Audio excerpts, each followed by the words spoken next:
The NXL World Cup, the biggest and most important event in the paintball world, and by far the hardest to win. 24 pro teams will take over the main stage and battle over 4 difficult days, but only one squad will earn the right to call themselves world champs. A win here, and your team becomes a legend forever. Fire San Diego Dynasty exploding in celebration here, and big hugs. It's got to be Marcelo Margot, who's going to be getting that Golden Barrel MVP performance. The stage is set for the most treacherous test of the year. New heroes could arise and favorites could fall as the best paintball teams in the world throw down in Orlando, Florida to see who will reign as the NXL World Cup champion.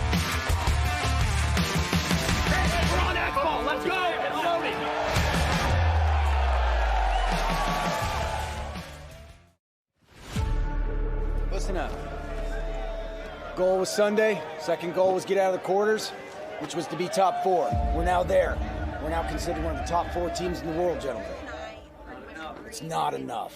The New Orleans Hurricanes, this is their first finals appearance. How are they going to react to this massive moment?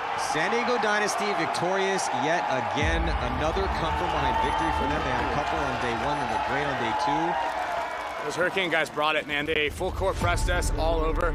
They were probably played it the best out of any team on the entire weekend, I would say, on the Dorito side of the field, stacking extra bodies, getting them in there, getting past our guns, and still able to press the snake. So San Diego Dynasty got through X Factor in a close 1-point match. They beat Legion, and then Hurricanes, the underdog story, go all the way into overtime. You didn't believe before. Believe now. Believe in each other. Believe in the work that we put in together. Believe in the sacrifices that we've made to be here.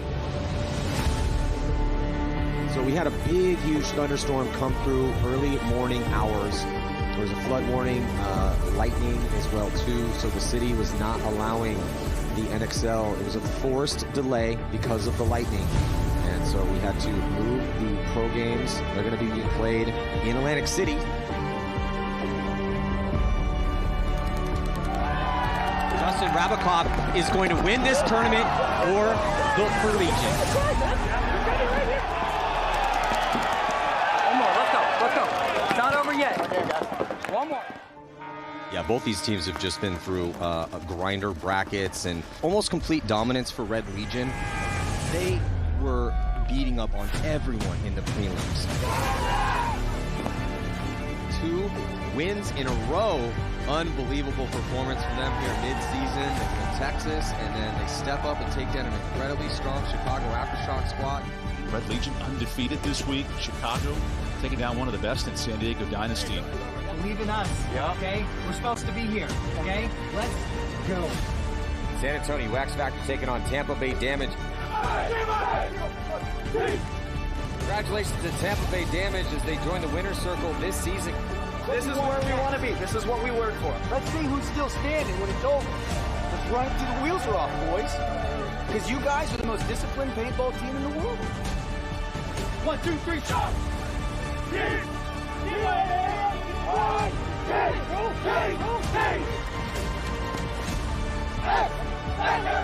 I'm looking around and I'm seeing nothing but winners. I'm seeing nothing but winners.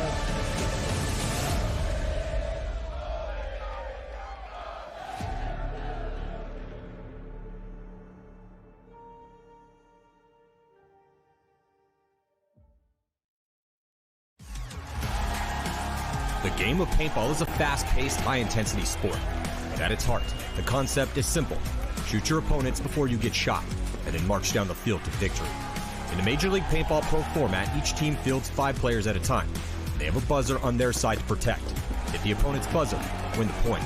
En route to the buzzer, both teams will be locked in gunfights, utilizing diverse strategies while moving up a field full of bunkers, fighting to get into critical positions. And these strategies could change given the score and the time left on the clock. There's 15 minutes in regulation, and the highest point total wins the game. If there is a tie, then a 5-minute overtime period will be played. This is chess with guns, with no quarter given and no quarter requested. Welcome to Major League Paintball.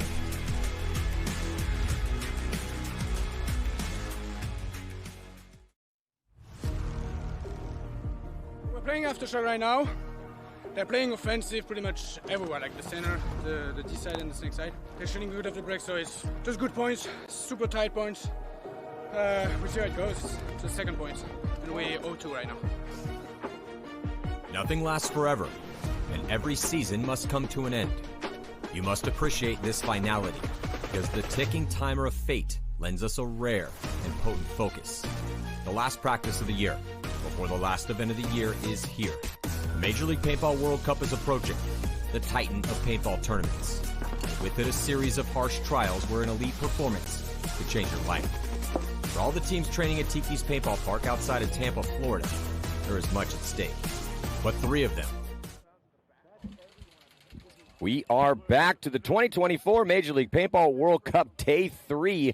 About to watch some semi-pro action here on center court. It's going to be Leverage taking on the Newbies and the Royal City Sea Dogs taking on the New York Wrecking Crew. So this is the last of their seeding games, as these are the top 4 semi-pro teams in the world right now. They're fighting for that coveted professional position. You got to be number 1. Only one team moves into the pro division. So who's it going to be? Is it going to be Leverage, Newbies, Sea Dogs, or Wrecking Crew? Now, double points at Cup. Leverage, I believe, they did well enough that they might be running away with it. So, you know, if they go in top seed here, maybe they've already sealed it up. I don't think it's going to take a World Cup win for Leverage. I think they need to do really bad here. And I think the Wrecking Crew, who has also done really well this year, and obviously Newbies and Sea Dogs will be in the top 4. But for Wrecking Crew to earn the pro spot, I think that they have to win this tournament. I think Leverage had to do pretty bad. So we're jumping into point number 1 here. Is going to be Leverage on the red side and the Newbies on the blue side. So the Newbies in those blue and orange jerseys. Doubling up that back center. Referee checking out one of the players here for Leverage. Newbies losing their first attacker D side, Matty. And right into the snake here for Leverage. And he's taking some ground early. Also in the middle of the field, looks like first body drop's going to be for the Sea Dogs, as the Sea Dogs, they're losing 2, and they're going to get a quick concession, as didn't want to waste any time here. So Leverage, as advertised, Leverage undefeated in the seeding games. They're 2-0. Everyone else is 1-1. Pretty good that first point. Yeah. Well, I went down and talked to the semi-pro guys, just to kind of get a read on what's been happening. Obviously, been watching all the pro battles happening here, and also the Commanders Cup. Can't wait to see who's going to win that between the Air Force and Marines around noon here Eastern time.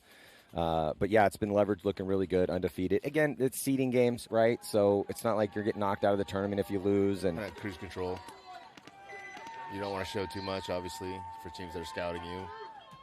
But you want to get another look at the field. So now taking the field, Sea Dogs and Wrecking Crew. Sea Dogs going to be on the red side to start out, and Wrecking Crew on the blue side. Should be a good little matchup here. These teams have been playing against each other for a while. They know each other pretty well. Interesting to see the differences between the semi-pro teams and the pro teams, just in the positions they take on the break. Although this looks just like a pro breakout to me. Yeah, both teams going aggressive and trying to take ground and trying to take that 50 brick to do just that, try to cut down that snake. And this is a great break here so far for the Sea Dogs here, Rich. Yeah, 3-on-5 advantage for the Sea Dogs, May. Oh, the Sea Dogs are throwing one of those bodies away on that D side. So somebody from a Wrecking Crew clocked in. I believe it was the Wedge. Oh, Wrecking Crew also going to be losing that player. So they lost 2 off the break, and then another one here from the Aztec, veteran Aztec, in a gunfight. And even though the Wedge did shoot that body on the D side, it's now a 2-on-4. Yeah, here. when that Wedge switches this way, Matt, he's looking right into the sun, so it's going to be hard for him to win a gunfight against this player that's going down for the Sea Dogs. Rizzardo in a good position to try to clean this one out. They're not conceding it yet here in this 2-on-4 for the Wrecking Crew. Yeah, I think they think it's a 2-on-3 maybe. Oh, that player's got to watch out, not get a penalty there. Nice closing move from the Sea center, Dogs. no penalty assessed. Rizzardo still has the outside angle. Desperation attack here from Wrecking Crew, and that is going to do it for point number 1. Sea Dogs looking pretty good from the red side of the field. Got those early kills snake side. Wrecking Crew is not able to get back out to the snake sides here. They're kind of contained in the middle / Dorito sides, and Sea Dogs are able to go down and get that first point pretty easy there. Well, Rich, as always, really helps out if you're shooting bodies on the break. Oh, man, I talked about that like 10 times last night. I was like, Paintball Fit, pretty smart. I was like, they play at a 20% to 40% advantage almost every point. I was like, if you have that, I mean, you don't have to be, like you can take time to develop your team to the top-notch team that you want it to be and not have to, constantly be fighting for your spot because you're going to win most games against most teams. Yeah, and Rich mentioned Paintball Fit, and rightfully so. They're undefeated here. This young up-and-coming pro team out of Texas and made their first Sunday at the last event in Chicago, but taking down Aftermath pretty solidly. Good spread there. Mercy ruling Spider Fusion and shutting them out, and then taking down a pretty strong Notorious team yesterday. So, yeah, Fit looks dialed. Why? Well, one of the big reasons is they're shooting tons of bodies on the break. Yeah, they're playing 7-on-5. I feel like sometimes they're playing 7-on-4.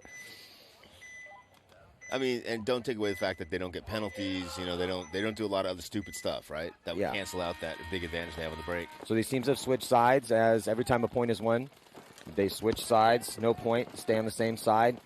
Nice aggressive move from Leverage to take that ground in that middle. So we're seeing the semi-pros definitely use the middle a lot. It was very effective for the professionals as well, too. Especially for the Red Legion. Krill and Malloy really kind of put on a clinic yesterday on how to play those two positions there. So first body coming off for Leverage. And out of the back, Maddie, we don't like to see that. They had 4 across the back. Now they've got 2 in the back, Snake, center wedge. Nobody D-side for Leverage, which is going to put them in a little bit of a disadvantage here, Maddie. Yeah. Braun in the Snake 3 position. Yeah. Oh, they're going to be losing that middle, though. Yeah, it was kind of sloppy too, Matt. He was leaning into the bunker so much that the corner of the bunker came up, and he got shot in the foot under the bunker. Just kind of a little bit of stake there. 5 alive still. Breaking into the Hertz bunker, center wing, Snake 3, back center, and the Snake insert. Only 3 left alive. Yeah, 5-on-3 here. Real solid position for the Newbies. Try to tie this one up. Yeah. They just need to not make any mistakes. When you're down a point and the game is close, you've already produced a couple kills, just don't get greedy. Yep. Don't get greedy. Leverage has done a good job of spreading the field, right? They have 2 in the Snake, 1 in the Hertz tower, so they're in the positions they want to be in. They're just down by 2 bodies here.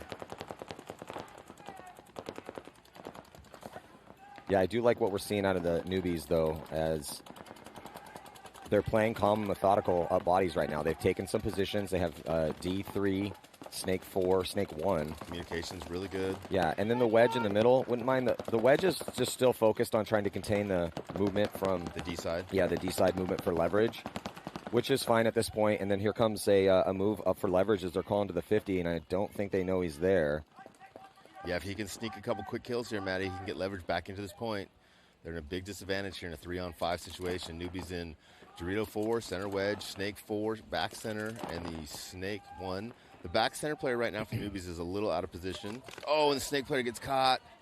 Looking, Matty. This is exactly what Moran needed to do, and he's got Chris Caputo behind him, and so now he's in the Snake, and he's going to have a pretty good angle to try to shoot the back of that player in the wedge. Player's tucked in tightly, though, so he's going to have to move up a spot. He has a shot from there, but he's going to be blocked out now from the oh, and he just overexposed his pack, and the first the Snake 1 player here for Newbies made him pay. So now it's a 2-on-3. Yeah, I was going to say the Newbies are going to want that point back if they had lost the point, but now with that elimination, I think they're fine. Ooh, but Caputo gets the crossfield kill. And I think another one, too. I think the D-side player wrapped around and got a kill. Oh, and another one coming out of the back center. Wow. So Caputo, and I can't see who his boy is over there. Oh, I think he's walking off. So I think it's going to be a 1-on-none. 1-on-none. I think Leverage is going to win this point. Leverage winning a 3-on-5. Like I started to say earlier, the Newbies are going to watch that point and think, you know what, guys, that was probably our bad. Oh, it's 1-on-1, guys. Where's the? Oh, he's Snake. At the 50. Yeah, that's the spot that's blocked out. And then, again, going back, Newbies is going to want that point back. They were 5 bodies against 3 bodies. They had all the positions. They just failed to play as a team and eliminate the softest targets on the field. Rich Shoemaker, who was in the 1-on-1 here against Caputo, just literally did the look around in intense frustration and start shaking his head in disgust at how they blew that high body moment. Again, this is for seeding here. We're in the pits. Yeah, hopefully we can listen into this one because it's going to be a little frustrating. Why would you change that? Yeah. A lot of mistakes have to happen for you to lose a 5-on-3. Tom, who just gone? It wasn't me. I got shot by the snake trying to get over when he died. 30 seconds. Dude, I saw Caputo fight you. Why did we do that? Who got the penalty? We got a penalty? Yes. I don't know they threw it. I think they 20 seconds. Thank you. I didn't get a penalty. Someone got a penalty. I'm gonna go out there this one. What? You need a No, I gun, did not. Tyler? I got out right away. They pulled. Well, I got shot and I got out. yeah, maybe they pulled another dude. It's fine. You guys played great. Listen. I'm coming back to help you. Good control. Control the tapes. Jumping back into this next point here with the Royal City Sea Dogs and New York Wrecking Crew. Wrecking Crew going to be losing a body early from that backfield as the Sea Dogs pushing the issue. I like this move. We're starting to see a little bit more action up at that D-side 50 brick, but he does get taken out off the brakes. It's going to be 4-on-4. 4-on-4 as Wrecking Crew crawls into the 50 snake. Rolfson gets into a good position, starts trying to get a lane on that Hertz tower. Sea Dogs a little bit better position D-side. Wrecking Crew with D corner, back center, 2 snake side. Sea Dogs with the Hertz bunker, the wing on the D side, snake 3, and the snake insert. A little bit more of a defensive posture for some of the Sea Dog players with the snake insert looking inside, the wing over there playing zone. Oh, Wrecking Crew now crawling into Sea Dog's side of the field on the snake. They don't know he's there. Rolfson and Campbell are right next to each other. Campbell hears the gun, comes around, stitches up Rolfson, and then he traded his body. Another body comes off as gunfight won here by Wrecking Crew down the sideline. It's going to be a 3-on-none now in that chaos. New York Wrecking Crew doing the work. It's Colton Dahl staying alive nicely. Great job by Colton Dahl and those other 2 players out there for Wrecking Crew. Happy dad there on the sidelines for Colton Dahl, cheering for his kid. It's just great to see the progression throughout the years of some of these players. As you know, I was hearing about Dave Pando from Level out in Columbus, Ohio. He was telling me about Colton Dahl, I want to say 10 years ago now. So, and I always hear about the good ones before I actually meet them. 10 years, though. But now he's playing semi-pro. He's been playing, I think he's 20. He's a really good guy. I met him. He played for Narcos, one of the divisional teams that I coach at the last WCPPL. And just a really fun, college kid, man. Yeah, he's just a good dude. It's really cool now, though, when you meet someone that's a young guy, young 20s, and they've been playing for 10 years, right? Because usually when you meet someone in late teens, early 20s, they're kind of just getting into the sport, or back in the day they were just getting into the sport, but now they're getting into it so young that by the time they're in their early 20s, they're like seasoned veterans. Yeah, and then Ian Rolfson, speaking of Columbus Level, played on Columbus Level. And then Ben Slofer also came out and played with the Narcos. So these are guys I've just been hearing about. So love to get them seeing some, getting some reps on a high-level semi-pro team, because these are the future pros of the sport. We're going to see them in the pro division eventually. One of these 2 teams could be in the pro division next year. So that Caputo's going to be breaking out to the snake insert again. Caputo previously playing kind of in the 1 position, but playing here in the 2. Body coming off. Good zone control off the break here for Leverage as they get that kill on the Newbies, trying to extend wide. Yeah, and I think that was Caputo with that little dead zone shot there, Matt. He gets eliminated out, though, so shoots a guy and then gets shot 4-on-4 as both teams crawl up to the snake. Oh, Wrecking Crew loses another player. Leverage loses another player on that D side, Matty. So 4-on-3 advantage here for the Newbies. Yeah, Newbies have the field spread and some real estate as well, too, with D4 and Snake 3. So the Newbies, after being in a high body situation and making a mistake and allowing Leverage to win a 3-on-5, now really need to clock in and play some fumble-free paintball here to get this spread a little bit closer. Still a lot of time, though. 10:32 to go. Leverage is crawling up here in the snake again. This is how it started last time. Yeah. Moran got up into a really good spot. Newbies has to do a little bit better job of producing offense, Matt. They're doing a good job of shooting on the break. They're doing a good job of getting to their spots. But once they get to their primary spots, they're just kind of sitting there. Oh, dude, throw the pod trick. Yeah, but he sees the pod bounce at him. Got to do it a little bit better than that. But, yeah, the newbie player throws the pod from Snake 3 to Snake 4, trying to get Leverage guy to do just what he did, which was come over the top or in exchange in a gunfight. I don't want this guy to trade, though, in the low-body situation. I believe Moran, because if Moran trades out here, it still puts Newbies in a better situation because they're still going to have the field spread. Well, and the Newbies are in the 50, Dorito. If he just blind shoots into the Snake player, I think he can get the Leverage player out of here. Well, looks like Leverage is going to be losing another body from that D side as well, too. So it's starting to look worse here for Leverage. Yeah, the Newbies player in Snake 3 should go inside highway, bunker the guy in front of him, and dive into that 50. So this is our D side angle here on your screen. So anytime you see the D side angle, it's flipped 180 degrees. But, yeah, it's looking real good for the Newbies. They've completely blown open that D side. I think it's just Moran left here in the Snake. Yeah. Well, and they needed this point, right? Down by 2. They should. Honestly, they should have a lead. It should be. Yeah. It should be Newbies 2, Leverage 1. Yep. but that's not how paintball works. Squandered opportunities. That's how paintball works. Opportunities. So Newbies finally getting on the board.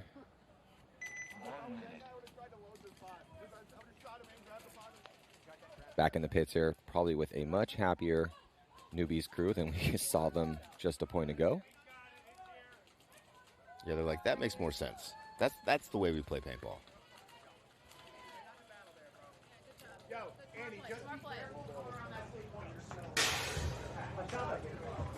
Sure, Rocky. What do you need?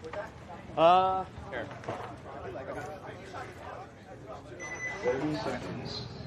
I shot the command center. Jamie Vasquez, That was the yeah, the command center. former Dynasty player. I shot him and I took off. That was my fault. He shot him and he took off.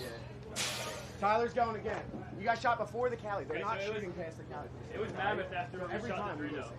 Yeah, I shot the command center, but I didn't call it. That was my fault. Hey, I had no idea. Yeah, Damien, former veteran, Did you know current sheriff. So thank you for your service, Damien. Yeah, good guy. He said he wasn't going to play in the Commanders Cup yesterday, but then I guess decided he was going to play.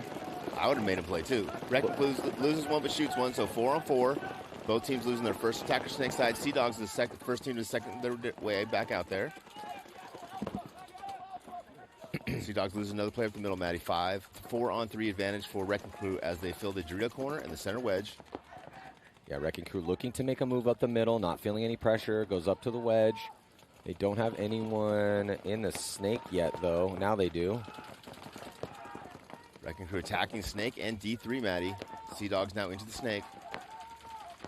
4-on-3 advantage again here for Wrecking Crew. 1-1, just under 12 minutes left.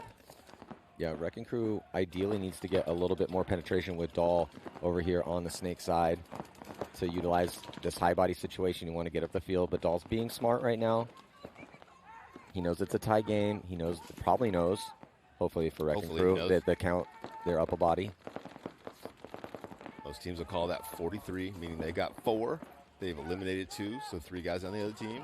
The next thing they're trying to figure out is where those 3 bodies are. The next thing they're trying to figure out is where those 3 bodies are kind of associated. Are they looking in the center of the field or looking towards the outside of the field? They're going to try to find a seam or a hole in the field where they're not looking and advance their position from there. Get that elimination. I think right now the kill they need to get is the Sea Dog player in the snake 2, Matty. If they can catch one on him, then it's going to be easy for Wrecking Crew to go down the snake side. For a second, Dahl might have been having problems with this loader. Oh, they get the kill, though, and then here comes the Sea Dogs trying to counterpunch down on bodies on that D side. I think they got a shot on, I think that's Ben over there. Ben's definitely on the D side, but I'm not sure if that's Ben. But Colton's looking rough. Yeah, Colton's doing a good job right now. He realizes that he's not feeling much pressure. So a little bit of chaos has set in, but he's playing smart. All right, coach's question. You're coaching, Matty. Do you buzz this? It's a 1-1. It's 3-on-1. He's not going to win this point, most likely. I'd maybe give him 30 seconds. Yeah, I give him like 30 seconds. Give him 30 seconds. You know, 1-on-3s happen very rarely, but it does happen. If it does, it gives you a lead. It's a huge momentum shift, and there's still 10:23 left. So, okay, we go down by 1, still 10 minutes left. That's no problem. So, yeah, I'd give him a little bit of time.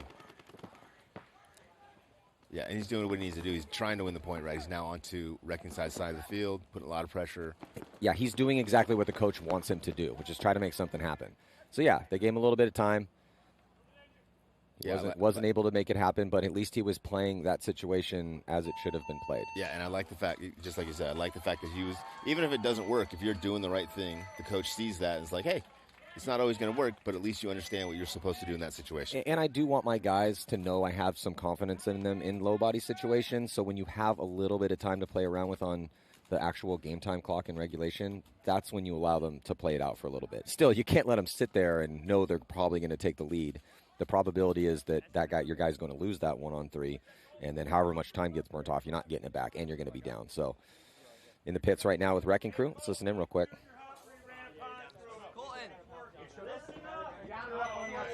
Listen up!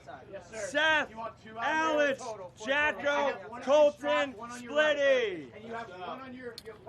Not like all that talking in the pit when the coach is trying to call a line.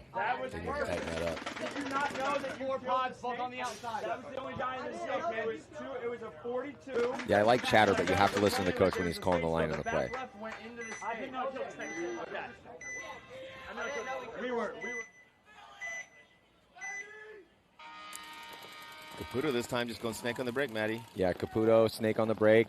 Well, and they don't get a kill on his side because nobody was shooting his spot. So I like the fact that he got out there, but he definitely had been shooting a guy on the break. 4-on-5 advantage here. Oh, penalty assessed here on Leverage, and that is going to decimate that D-side line. They still have one body that way, but he doesn't have a back player, so it's going to be a 3-on-5, I believe, because I don't see anybody walking off for the Newbies. They're still doubling up that back center. They want to get out of there. They do. And taking some ground snake side. Oh, Newbies dropped another player from the back center, Matty. Bad death. Was a 4-on-2. Now it's a 3-on-2. Newbies have the bodies and the real estate on that D side. Newbies need to tighten up the survivability a little bit because we keep watching them go into high body situations or get gifts, and then just guy dies here, guy dies there. Not ideal. They also need a little bit better field awareness. Right now, they have no idea where the bodies are. When this point, when it transitioned to a 3-on-2, they had all three of their guys looking Dorito side when the only two players for Leverage are on the snake side, snake 2 or snake 3 and snake corner. Chris Caputo has been popping the top of this bunker for at least 20 seconds, and no one has shot at him. Yeah, no pressure at all, right? So the team that has the extra body is applying no pressure to the team that has less body. So the team with no pressure is going to try to take advantage. Oh, Chris Caputo.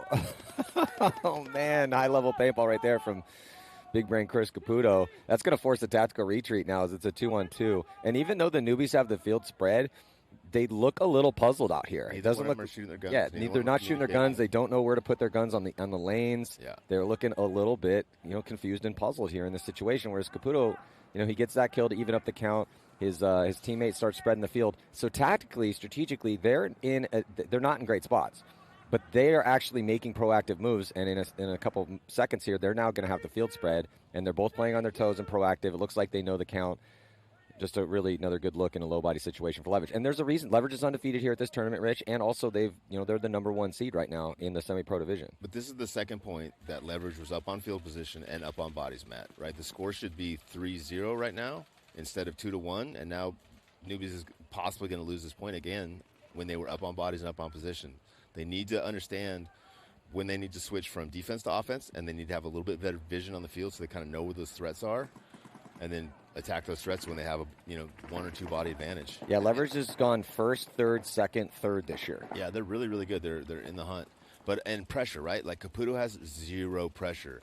And if you're playing 2-on-2 and both of you guys aren't shooting, or both of you guys are shooting at the same guy, no one's putting pressure on another guy, he's going to figure out a way to beat you. You've got to spread your pressure around the field and make both of those guys feel like you're engaging them. I just love to see it. Chris Caputo was one of my main guys. We did this. If you haven't played the Joust or the Duel, the Joust is insanely fun. I've generaled it a couple times, and Caputo was one of my best guys. I had pro guys on my roster, and he was my best guy. Yep. Yeah, he played really well in that.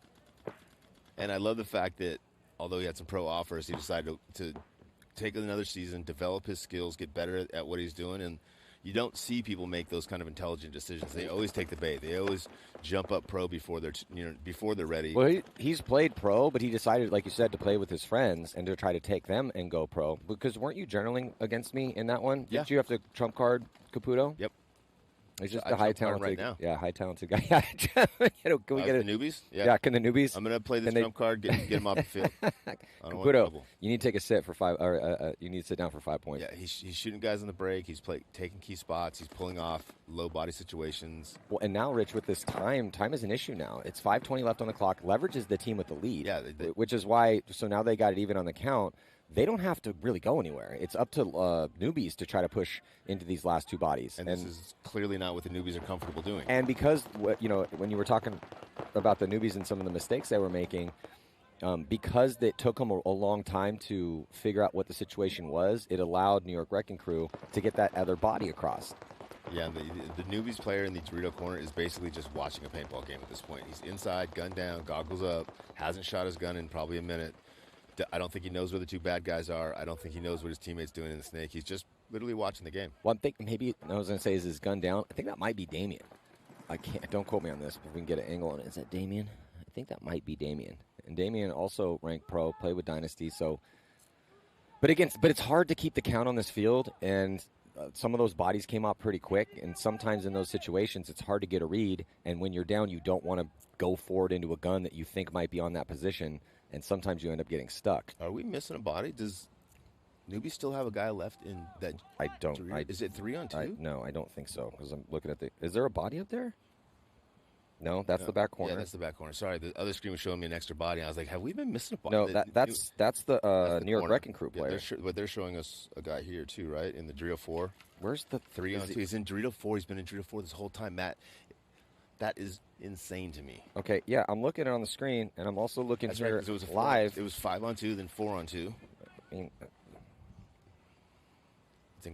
he's just been over there, I guess, chilling out, kind of relaxing. Yeah, there's no one in that spot. There's no one in that spot. I think it's just a one-on-one, guys. I think it's and then yeah. you play. It was a 2-on-2 for sure. Vasquez gets caught. Yeah, it was definitely a 2-on-2. Our producer Weber. Wait, no, there was. Oh, there was. Okay, but it was a leverage player. Guy. So guys, we're blocked out from that position, and he was just laying down almost that entire time.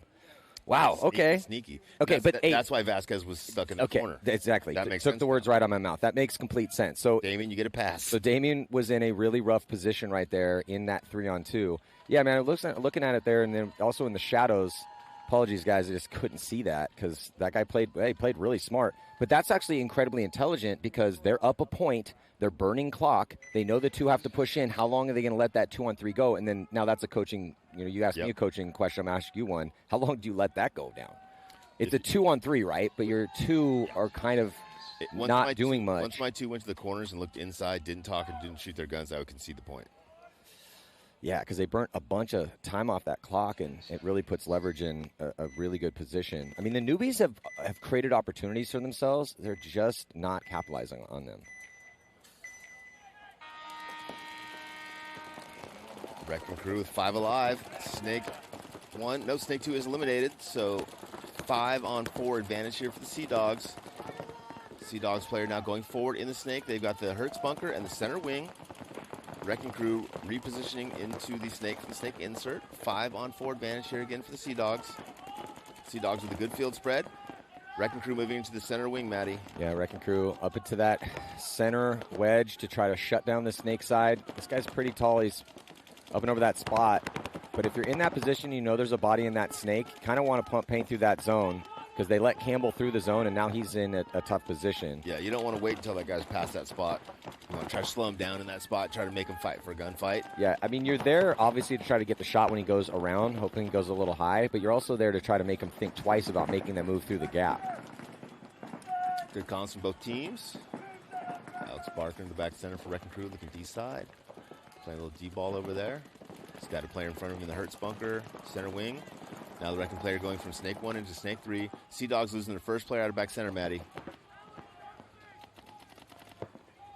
Yeah, they still have a good crossfield spread and some real estate here.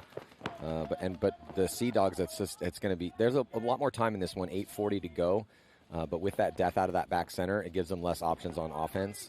Especially that guy in the middle. And evens up the count. So it's 4-on-4. They had a high body situation. They're down by 1. But they're in some good spots. Yep. Good calls from both teams. They're trying to shoot the bounce shot off the South Electronics bunker into the back of the Wrecking Crew player. I've seen a lot of teams shooting that. I haven't seen a guy eliminated from that yet. Wrecking Crew loses their first attacker D-side, Maddie.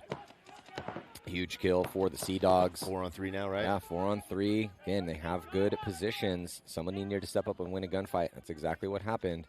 Move from the Wrecking Crew. His Doll's going to move up into Snake 4. So they got a good cross from the wedge and Snake 4. Yeah, but the Snake player for the Wrecking Crew is playing a little bit loose. He's got 2 guns on him, and he is the island on this side. If he's eliminated, now 4-on-2 Sea Dogs. If he's eliminated, Wrecking Crew's probably going to lose his point. Yeah, Wrecking Crew just kind of threw his body away there. Just one player left alive now. He's in the D corner for the Wrecking Crew, Maddie. Well, the way that Colton went through it looked like he thought the guy was at the 50. I mean, Campbell wasn't. He was at Snake 4. So Sea Dogs getting the last elimination. Going to win this point as soon as they figure out there's no bad guys left. I heard the Hormesis preview last night was amazing. Yeah, all that matters. Great job by Miko and everyone that worked on that project. Heard it had like the kind of like the skater vibe, like watching old skate video type things. Yeah, the music selection from Dan Napoli was excellent. Just going to be an iconic paintball film. Also got to see about 10 minutes of the Iron Kids documentary, which Should be out at the beginning of next year, hopefully, for the first event. Very cool. Done by Dan Napoli. And the point is going to be good. So, yeah, it was a great time.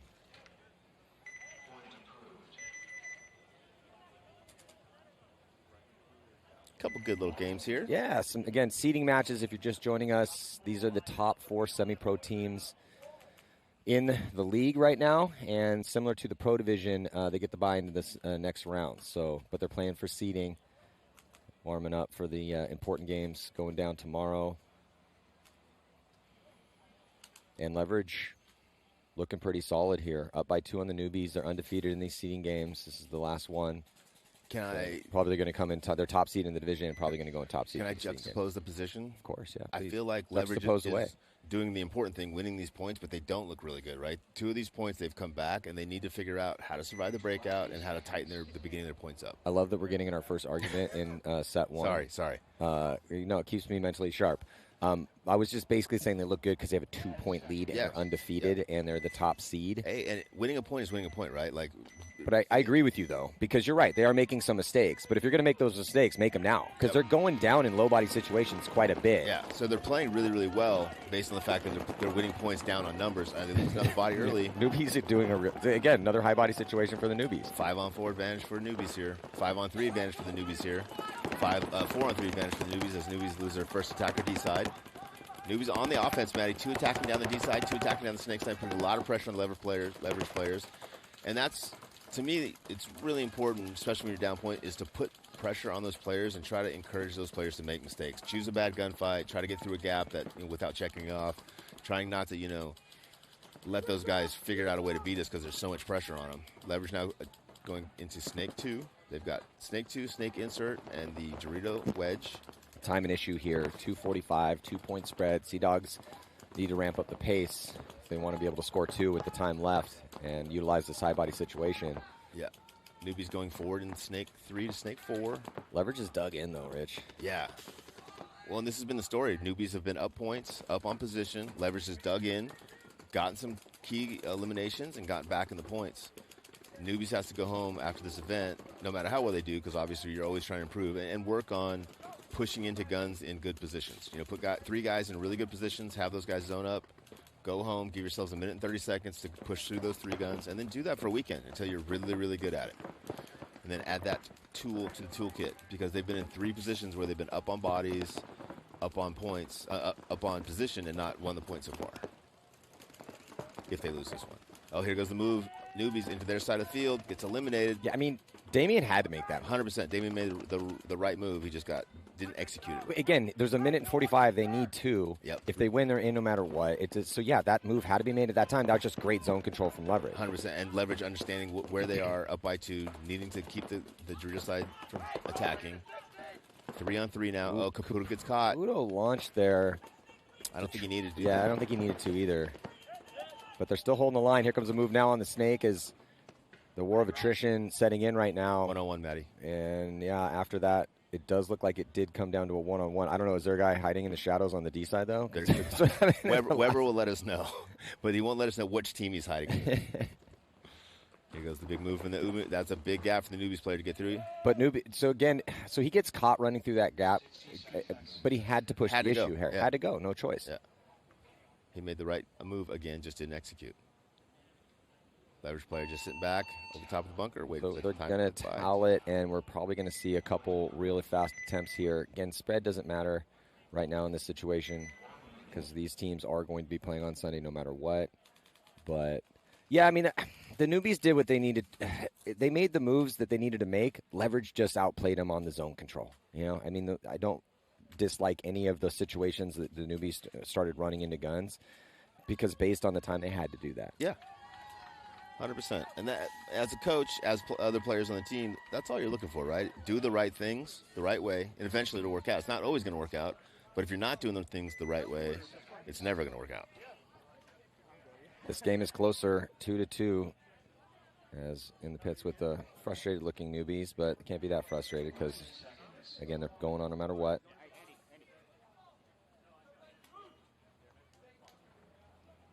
So who's it going to be, Sea Dogs or Wrecking Crew? Looking Looking over the shoulders of the Sea Dogs right now. So on the breakout.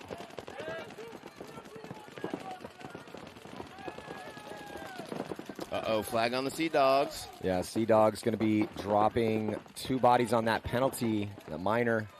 5-on-3 advantage for Wrecking Crew, Maddie. Yeah, big gift for the Wrecking Crew as they start flying up the field. 50-yard line on the snake side. Also getting into D4. We're going to see a quick concession here. It's a good concession. Luckily, it was on the Sea Dog side of the field so they could see how many players they had lost and conceded at that point. That line for the Wrecking Crew is pretty good. And again, there's Ian Rolfson, and it's just good to see some of these Midwesterners playing for this New York team because of all the grinding they've put in over time at Level Up Sports. Shout out to Dave Pando and the beautiful field that he created at Level Up Sports. Also putting up a interesting award here for Cup as we have the Pate Smith Law Best Move, Best Individual Performance at an event, each prelims, and then also for Sunday, $5,000 at stake. But there's $614 at stake, courtesy of Level Up Sports, and that is for the biggest bonehead move of the tournament. Currently in the running is Mark Meiderman from Uprising. Let's listen in real quick, though. Run it back, boys. Let's go. Feeling some momentum. Less chatter that time when the coach was calling the code. He wants to go to the corner first, but when they lose their guy, he goes right in. See if they spin that line. If they're alive in the snake, they fill the corner. If they're dead in the snake, they go right to the code. Go.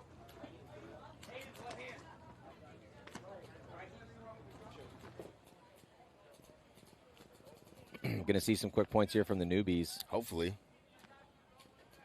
Need 3 points. And newbies have been winning the breakout too, so they have the opportunity to have a couple quick points if they can win these breakouts. Yeah, the newbies are doing a decent amount right. Leverage is just beating them at the midpoint. The newbies look a little defeated going out to the starting station. Not seeing a lot of bounce in that step. But again, it's hard. Sometimes it's hard to get up for these games that aren't life or death. At least for the newbies, it's because they're getting them in no matter what. But this is going to give them some stuff to talk about in their meeting. For sure, they got some stuff to work on. Also, some positivity though, because there are things that are going right for them. They're doing the hardest and the most important thing, which is winning most breakouts. Again, they shoot a guy in the break. They're all the way on Leverage's side of the field. Yeah, they're pushing the issue in the middle. Here comes the staggered attack. It's not going at a quick enough pace to get 3, but with that time, probably wasn't going to happen anyway. Just trying to get this margin a little more respectable. First attacker in the middle is going to be taking the walk. So is the second. A couple bodies also dropping for Leverage as well, too, as they're in the snake. 4-on-2 here, Maddie. As newbies are applying a lot of pressure. 2 in the snake, 1 for your side. Oh, 3-on-2. Stevens is in the snake, and he's utilizing his angles nicely here, but time ticking off this clock. Yeah, Stevens did miss his first shots on that cross shot on the Dorito, Maddie. He could have got him. Yeah, and then the Dorito makes him pay. But here comes the counterattack from Hunter. As Hunter's going to come through. Nice. Dices up 1, and then tries to use that back center to block out the back corner as time expires. Final score will be 4-1 here in favor of Leverage. That match should have been much, much closer. It should.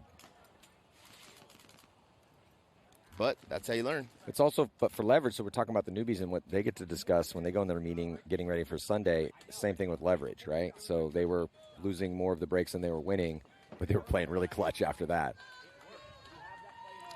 Sea Dogs coming back out.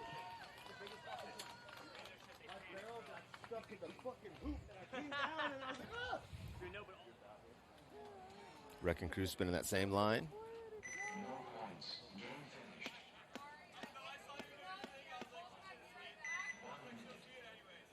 They need to get Ben a jersey with his name on it. Ben Slofer playing that D side. The nameless assassin over there. Maybe he already sold it, trying to make some rent money. I mean, he's in college, so. I mean, why walk around with a $3,000 jersey when you can sell it to somebody? My wife tells me the same thing, Rich. I told you the same thing. I know. Oh, wait. Are you saying that I'm your wife? It feels like that sometimes. Because I cook and clean for you? I get that. Wrecking Crew losing their first player, Snake side. Sea Dogs again doing a good job winning the breakout. Yeah, each team dropping a body 4-on-4 here. 6:24 left to go. Yeah, the difference, though, is Wrecking Crew is losing their bodies on the break, Maddie, and then Sea Dogs are losing their bodies out of the bunker quickly after the break. So Sea Dogs need to tighten it up a little bit, continue to shoot well on the break. 4-on-4 here, Maddie. Both teams with the body and the snake. Sea Dog repositioning in the center.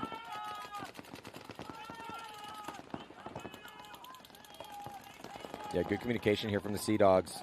You see our eye in the sky, counting the numbers. Still 4-on-4. Slightly, better field position here for the Sea Dogs with that body and Snake 3.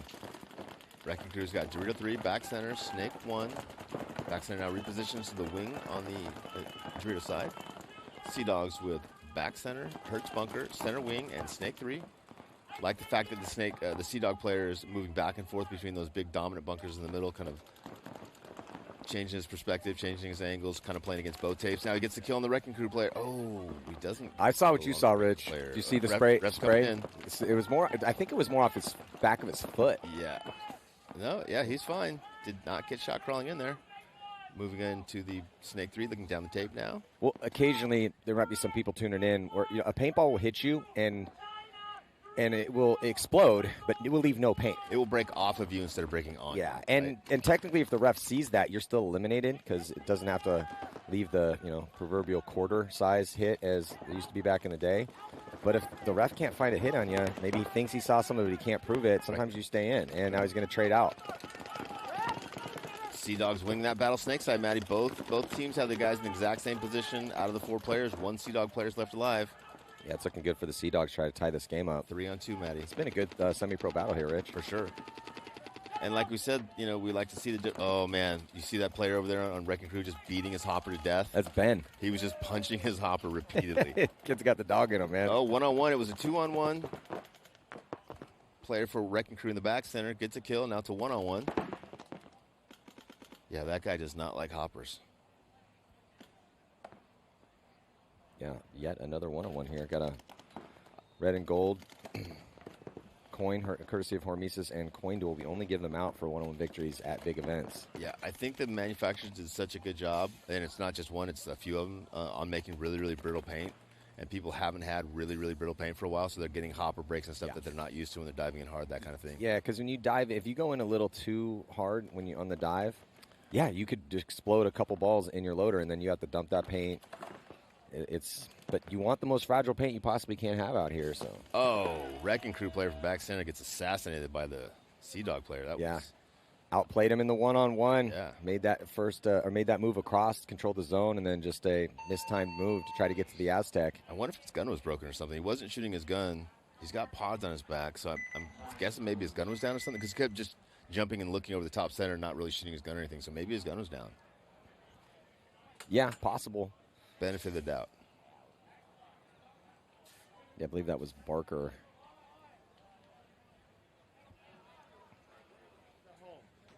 So in the pits right now, let's listen in. Yeah, there's Ben. Hey, get out this back. I couldn't get it all the way over to the snake 2 on the cross. Jack. No. The gun. Alex. Beast. Tommy. Shoot. Come on, wrap up. Let's go. Hey, guys, I'm in it. All right, listen up. Splitty, Colton, Ian, Alex, Tommy. Gun. Here. I don't even know where my gun's at. Tommy, here. Splitty's shooting a snake going after Go get pot. Get pot. Splitty's shooting a snake. Here's your gun. 1 minute. 60. Tommy, shoot the blue one, release up to the whiskey, hold the danger. Okay? Hey, Cap. 50 seconds, guys. 50 seconds. Cap. You're down. Cap. What? Heads up right away. Yeah, I want you to be heads up, and then don't hit the gunfight. Wait for your chance to get one. I really like how the coach runs the pits for New York Wrecking Crew. Yeah, very concise, very good information, very clear with who he wants and what they want. Well, this is a team that, so it's already, this is the team that Marcelo Margot's been working with a lot. Yeah, it shows. Yeah, there were rumors that if they won their pro spot, Marcelo was going to quit Dynasty and play with them for a huge amount of money. Guys, I can confirm that is just a rumor. With all the other 8,000 rumors out there. It's Cup, so we're going to hear a lot of rumors, and not all of them are true. But Matt did win the lottery. I wish. That'd be great. It was Nick Sloviak's birthday. Yeah, it's definitely Nick Sylviak's birthday. Breaking out from the red side is the Sea Dogs. They've been doing a good job of winning the breakout. Let's see if Wrecking Crew can not give up any bodies. And Wrecking Crew with 5 alive, Maddie. Good breakout for Wrecking Crew. They're in the snake and the center wedge. Great positioning for Wrecking Crew. Yeah, very close game here. Aggressive play call here to go back to that center brick for Wrecking Crew. And as the guns shift there, but they lose Rolfson out of the snake. Tough death for Rolfson. Was that the back had to have been back center. Just lobbing it in there, huh? Yeah, had to have been back center. Rolfson went low, but 4-on-5 advantage. Wrecking Crew's done a good job, Maddie, of losing a guy early and then getting another kill really quickly to kind of even up the score again. So let's see if Wrecking Crew can get a quick kill here and kind of get back to the 4-on-4 here in this 3-3 match. Great move from the snake player from the Sea Dogs. Knows the guys in the middle, just crawls down low underneath his gun. Gets all the way to the 40. Campbell went as low as he possibly could. It just goes to show you that that's a hard gap. But then Campbell loses his first engagement. Wrecking Crew, great zone control there. And it looks like Sea Dogs are going to be losing a body from that Dorito side as well, too. Not looking good for them. Yeah, went from 5-on-4 to 3-on-4, Maddie. That hurt. Looking 2 bodies. Real good for Wrecking Crew to try to take a lead with 2:24 to go, as they have a good crossfield spread as well. 4 bodies alive for them. I mean, I think I might be telling this if I'm the Sea Dogs. It's tough to spot the team at the potential winning point, but with 2:10 left to go and a pretty big low body situation, well, not that big. It's 3-on-4, but they don't have position. Yeah, but they also are winning all the breakouts, so that kind of should give you a little bit more confidence. I wouldn't tell it yet. I'd let him go for down to a minute 30. Yeah, and then also maybe hope somebody can wrap around, catch somebody on a move. 90 seconds is kind of where you want to at least have that opportunity to win that point. Wrecking Crew now on to Sea Dog side of the field through the middle. 2 players in the middle for Wrecking Crew, 2 players in the Dorito and the snake. Yeah, Rich, I don't think they saw him dip it, Rosario dip in the snake. They know, okay, now Wrecking Crew knows he's there, but when he made his initial move up to the wedge is when Rosario went. Yep. So for a second, he didn't know where Rosario was. Well, Rosario's in a really good position now because he can stop any more penetration to the center of the field. But all 3 players for the Sea Dogs are looking D side, and no one's looking snake side. If the snake player for the Wrecking Crew can figure that out, then he can just run down. Yeah, Colton Dahl could have just ran down this. He can't see from there. But yeah, then eventually, so there was an opportunity for Dahl to run down and shoot everybody, but it's just impossible for him to know that no guns were his way for probably about 10 seconds. Yeah, this could go to overtime very easily, Maddie. Yeah, now it's 3-on-3 with that death for Wrecking Crew in the middle. The kill coming off right now for Wrecking Crew and a death for the Sea Dogs. 2-on-1. 2-and-1 advantage, Wrecking Crew. Down to 42 seconds. Wrecking Crew trying to polish off this last kill and put the potential winning point on the board here. A couple extra from Colton Dahl. Rosario had a couple words for Colton Dahl as Colton was running past him. Yeah, I think he said great game, champ. Yeah, maybe with a couple more expletives in there and very sarcastically, if that's what he said. Great game, champ. Thank you. Man. Oh, he's puking, too. All right, Aiden. Who's puking? 45. Oh, Colton letting the demon come out of the stomach right now here early on. Oh, yeah, let it go, Dahl. I can tell you exactly what he had for breakfast. He's probably going to need to eat a little bit more because I don't think there's anything in his guts anymore. Yeah. Might want to get some electrolytes. Yeah, there was a couple of the purging going on. I saw 4. I mean, I didn't get my eyes on it until he was maybe into the third one. Yeah, second or third. Now but those are the good ones, really. Well, I don't know if they can run Dahl again here. He's like, I'm fine. Never better.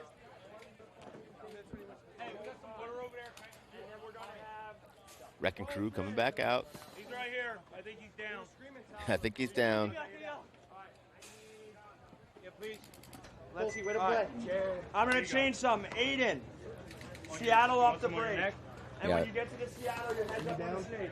Jared, are you down? I really need you to stand up so that the air can get down all the way through. I need you to stand straight. I know it's on the snake. Can I get just give me Let's go, boys. A little bit. A little bit. Just a little sip, please. Just a little one. We're in Xball, so 2 minutes in between the points. A little bit more time to listen in on the pits. Timeout called. They might be able to get Colton up here since they have an extra minute. I don't think so. He looks pretty smoked.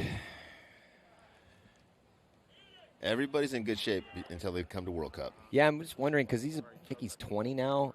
I don't know, is that nerves? Because I can't think it's cardio. It's the first game of the day. It's tough in that snake, though. He's playing every point. It's a long snake. Yeah, it's a long snake. You're basically doing combat yoga in there the whole entire time. Bear crawling all day. And he's been playing well, and he's not dying much, so he's been in every single point. But that will be a starter down for Wrecking Crew to try to preserve this lead with just 34 seconds left to go. But they're going to need Colton for the important games tomorrow. So, yeah, you want to have your killers at their best during the most important games of the event. You don't want to be one of those guys that blows your load, as it were, on Friday or Saturday. Yeah, and if you're fatigued when you're in, because he's diving into the snake and you're at 40%, you might dive a little more awkwardly than you normally do and then blow a shoulder out, and they don't want that to happen. Well, that's what injuries happen, right? When you're fatigued. When you're strong, when you're healthy, you don't injure yourself when you run and stuff and you dive. But as soon as you start getting tired, as soon as you start getting fatigued, your body compensates for that, and that's when you hurt yourself. Sea Dogs going to send it here as the Wrecking Crew going to try to hold the line, and they take some pretty, not really that safe, actually, as they risk it up the middle. Got to risk a little bit, though. You got to throw a punch, knowing the guys are going to go throw punches at you. They got one in the break. Wrecking Crew's got 4, 3 across the back line, 1 center wing. There's 2 more coming off right now for Wrecking Crew here, Rich, as the attack pushing very quickly through mostly the D side. So Sea Dogs pushing middle D side very fast, but running out of time. Down to 10 seconds left to go. They do peel off a body. I think they're going to get this point. Yes, sir. They're going to have enough time, so we're going to go to overtime here. And with, just about 3 seconds left to go, the Sea Dogs able to shoot all 5 bodies. No penalties assessed. Can't get a penalty under 60 seconds. Thumbs up. Point is good. Wow, great job by the Sea Dogs. They're showing a lot of fight. You know, I mean, well played. They were losing the midpoint a lot, winning a lot of breaks, and then they win another one here. And it looks like the New York Wrecking Crew put too many guns towards the snake side as the attack came middle D side, and it worked out well for the Sea Dogs. Yeah, well, and if you need a fast point, the snake is not where you're going to win a fast point, right? Because it takes so long to get down that snake. If you need a fast point, it's probably going to come D side or through the center. So you want to get someone out snake side. Back in the pits here with the Wrecking Crew. Who's on 5? Who needs to be ready? 1 sec, listen. Alex. I need a gun. Jaco. Colton. Ian. Like Colton's back up. Anybody clean micro? Guys, shake fucking deep. Have some grit. Let's go. Come on. There you go. Colton getting fired up. I love the message in that voice, in that cadence. That's amazing. It's 80. Yeah, put a whole pod. The hopper shuts off on its own. Hey, right? You saw the hopper go on and off, on and off. A lot of talent on that Wrecking Crew squad. We've seen Sester before. Been hearing about Ben and Colton for years. Let's go, Jacko. What am I doing? Shoot the dead zone, and when Jacko runs by you, Rudy's been the guy, I think, going up the middle for Wrecking Crew. because listen, Ian's stopping at the tally. I'm going tally, boys. You got to shoot the red one and release. Yeah. Hey, let's go, crew. Jacko, you got to go quick. Hey, let's go, boys. Hey, fucking believe. Feel this shit, Betty. Let's go, kid. What happened? Should have let the time run out. What'd you try and do? I'll hit the buzzer. Oh, when it ran down. I thought someone was throwing the snake to fly. They towed. They did? 5 minutes on the clock in this overtime point. If we don't get a winner in 5 minutes, we'll go to one-on-ones. As we do not have ties in semi-pro. Well, actually, does semi-pro have ties again? I don't think so. Please don't ask me questions early in the morning. Or there are ties into the divisionals, but we don't have ties in the pros. Pro. I don't think they can have ties. This is for seeding. They have to figure out who's going to win. Wrecking Crew gets 5 alive, Maddie. That's big for them. A penalty assessed here on the Sea Dogs in this overtime 2 point. penalties, a red and a yellow. My God, the disaster has struck here for the Sea Dogs, and that's going to make the easiest point. Wrecking Crew is probably going to have all tournament. They have no idea it's 5 on none. Yeah, Wrecking Crew should do that breakout every time, Matt. Yeah, well, I mean, I don't think they're going to get a gift of a minor and a major every time they run that breakout. Yeah. And they had a penalty. Let's go. What I fucking tell you, Rob? What I tell you? Believe in everybody. That was Inferno. What? No, it wasn't. But they got a penalty. Start at 5 minutes. They got a penalty. Oh, they got a major that taught it? Yeah, It is. Yeah, that's going to do it. I mean, it was definitely a red flag. Tough to see from the pits, though. Easy for us to see. So game over. Going to be a victory here for the Wrecking Crew, and also happened a while ago, but Leverage undefeated in these seeding matches. Stick around, though. Infamous going to be playing New York Extreme. Blast Camp taking on the Tauntauns here at the 2024 Major League Paintball World Cup. I'm Matty Marshall. See you in just a few.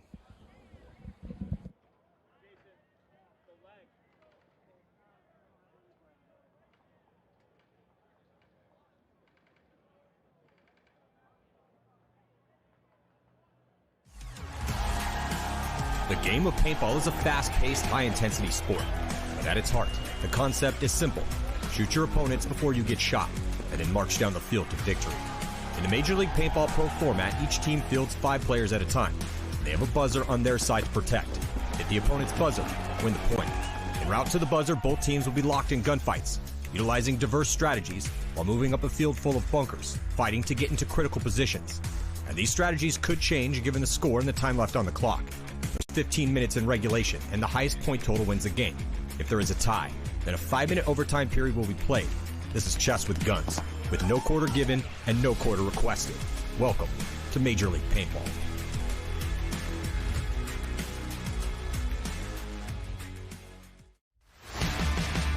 The NXL World Cup, the biggest and most important event in the paintball world, and by far the hardest to win. 24 pro teams will take over the main stage and battle over 4 difficult days, but only one squad will earn the right to call themselves world champs. They win here, and your team becomes a legend forever. Fire San Diego Dynasty exploding in celebration here, and big hugs. Got to be Marcelo Margot, who's going to be getting that Golden Barrel MVP performance. The stage is set for the most treacherous test of the year. New heroes could arise and favorites could fall as the best paintball teams in the world throw down in Orlando, Florida to see who will reign as the NXL World Cup champion.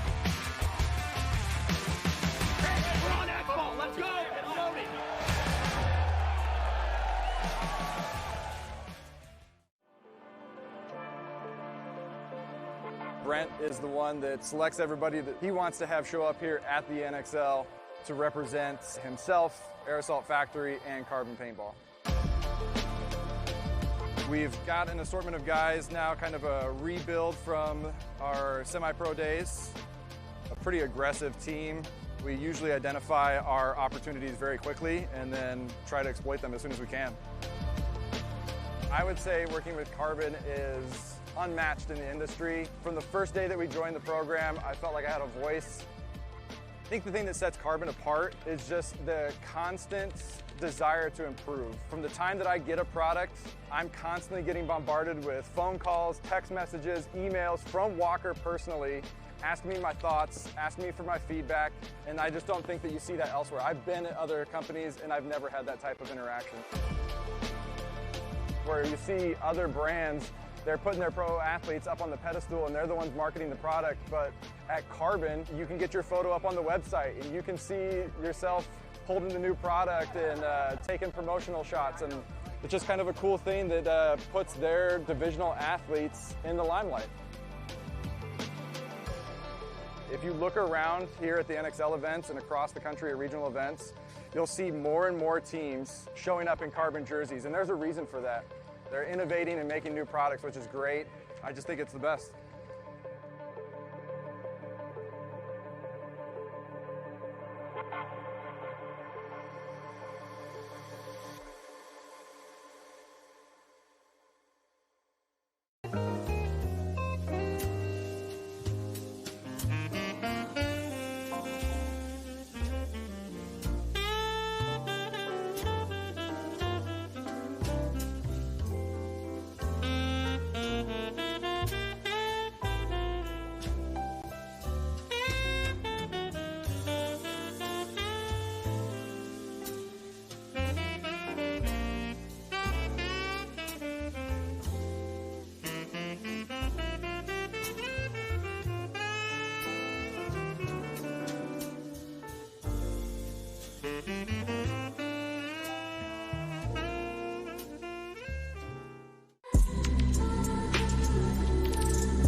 your neck when you.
Welcome back. 2024 Major League Paintball World Cup, biggest and best event of the year. Coming up right now here on center court, it's going to be Infamous taking on New York Extreme, Blast Camp, and the Tauntauns. Starting out the pro battles here, last prelim battles.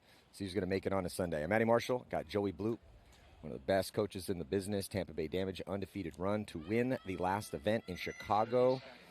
We were going to see them play here in a little bit as well. So, Joey, what do you think here? Infamous, New York Extreme, Blast Camp, Tauntauns. We'll start with NYX and Infamous since they're taking the field first. Well, based off what I saw on the scoreboard or on the number watching thing that you do to see who's going to make it through, Infamous needs to win their 2 games to get in. Extreme's just playing for pride at this point and be a spoiler. So, I mean, this could be a really good game just for the fact that Extreme has nothing to lose at this point and Infamous has everything to lose. Indeed.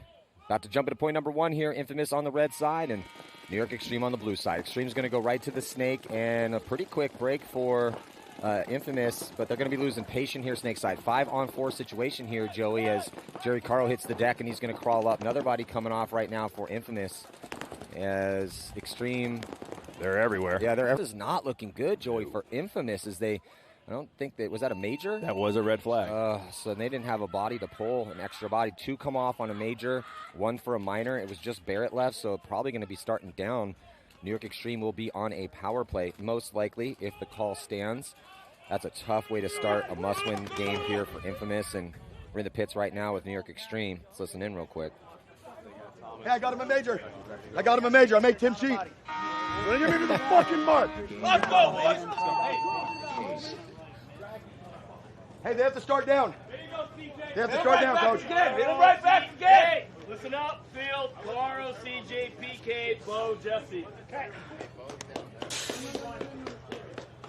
And if not, it's Thomas. Okay, hey, I murdered him. I got him a major. They have to start with 4. Actually, it would be Thomas Bo. Yeah. Thomas Bo. Yeah. Good shooting, PK. Good shooting. Hey, but the problem is we did get off by 1 kill. We were 1 ahead. There's still 2 alive. Thomas Taylor still doing it after all these years. Respect. Nothing but respect. He's going to be a Hall of Famer one day. That'll be an easy vote for me. Him, Ryan, those guys are just playing Hall of Famers. Yeah, for sure. We can't elect you into the Hall of Fame until you retire. Right. And they still got a couple more years. Yeah, until someone pushes them off. Yeah. So about to jump into the first point here. Both these teams are wearing orange jerseys. So might be a little frustrating out here if you're watching, but Blast Camp, a little bit more of a staggered pattern, and the Tauntauns a little bit more of a solid pattern. And the Tauntauns starting from the blue side, Blast Camp from the red side on the break. 2 in the back for Blast Camp, and it's going to work out. They shoot 2 bodies. It's a 5-on-3 situation here very quickly in favor of Blast Camp, Joey. Yeah, it's been that this whole tournament's been like that for the Tauntauns. They're losing a lot of bodies early, having a hard time getting to their spots. Yeah, the survivability off the break has been a little rough for them. Yeah. I mean, the funny part is they're losing their inside guys consistently, not their wide guys. They're in the snake almost every point. They're in the Doritos almost every point. It's their home and their other inside guys that have been dying. But as far as the strategy on this field, talking to a lot of coaches and players, top-level guys that had probably played, I don't know, collectively 300 or 400 points the past 5 days. They were saying those 2s and those 3s, a lot of people are going to pick on them. So it's not a giant surprise, but at some point you have to stay alive. That's where I was going with that. That's where I was going with it. As a coach, I'm like, I don't give a shit how hard it is. Just stay alive. Because we're in game 4 now right. for them, and if that's the meta of the field. Right. Then you have to know. Yeah, you just can't just keep running out chest up into these zones. Can't gamble every play. Especially when it's literally you're crapping out on every roll. Like, that's literally what's happened to these guys. They've lost 1 to 2 guys almost every single time on the break. Yeah, they just lost their wide Dorito guy, it looks like. So it's 2 of the Tauntauns left on all 5 of Blast Camp. They're going to put the hammer down on 15 here. Yeah, good trade. 4-on-1. Last guy left is at the Hertz bunker for Tauntauns. And they submit. Solid first point here for Blast Camp. Blast Camp's shooting on the break has been ridiculous at this event. They're just having a harder time closing out some of these points on the teams that are staying alive. Yeah, and then no Coach John with them anymore. Get off the field. Get off the field. Didn't hear the whole story, but didn't see him in the pits with them. I chopped, but I shot all the way through it, and it shot amazing. Yes, you guys definitely had amazing right? lanes off the break. I need you to stay alive. Yes. The snake will chop me up. You know what I mean? You're fine. Hey, guys. Fine. 8 times. I chopped, but just shot through it, shot great. Yeah. Hey, Cam, listen. Let's go. So 10 seconds to go before the start of this next one. These teams switching sides. So no Ryan Hall here for Infamous as he took an injury. Zach Patient still playing after coming off that surgically repaired back. They're going to go Jonah this one here, Joey, and it's going to be a 5-on-4 break. Everyone's still alive. No one died on the break. 5-on-5 break. Pat Craft's going to release, and he gets cut in half. Infamous started with 4, so. Oh, that's right. Sorry. Yeah. Started with 4. Well, now it's 4-on-4. Yeah, they get 2 kills, though. And they lose Barrett. Chaotic start to this one, though. So does Cali filter out? He does make it clean. 3-on-3 situation here. Looks like Bo went down over there for Extreme. And I'm glad to see Bo out here playing. Yeah, it's great to see Bo playing, but he's probably going to be a little frustrated if they end up losing this power play they were on. Jonah gunfighting here on your screen with Jerry Carl. Jonah Jamrose for Infamous. He's into Snake 4. Carl is going to push up and lose a gunfight. So now just DJ Cantor, 3-on-1 here in favor of Infamous, Joey. Not a great point here. No, Cantor's been in this situation a couple times this weekend, too. He has. This year. Yeah. All he's got to do is get 2 really good shots. But these are the frustrating ones for just 2 good ones. It's just the frustrating one, though, as a coach, right, or a leader on a team, is when you get the first point, look good, penalty, you're on a power play, you want to keep that momentum, should be winning 5-on-4s, and then you lose that one. Yeah, Tim came down, just shot him in the side of the head.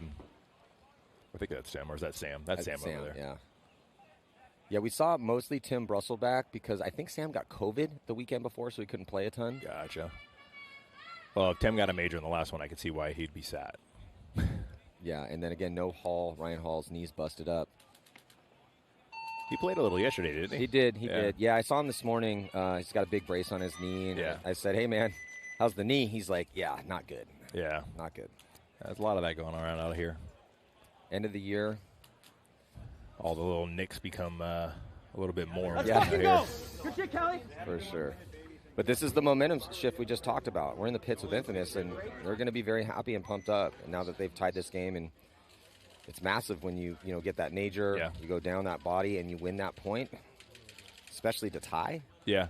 Especially when you're starting 4 down, when you basically gave 1 point away with that major, and then you're coming out with 4 on the next one. So you're at a massive disadvantage on that, and you end up getting it back and winning it. That's definitely a momentum push on both sides, right? One's going to get pushed way down, and one's going to be pushed way up. Absolutely.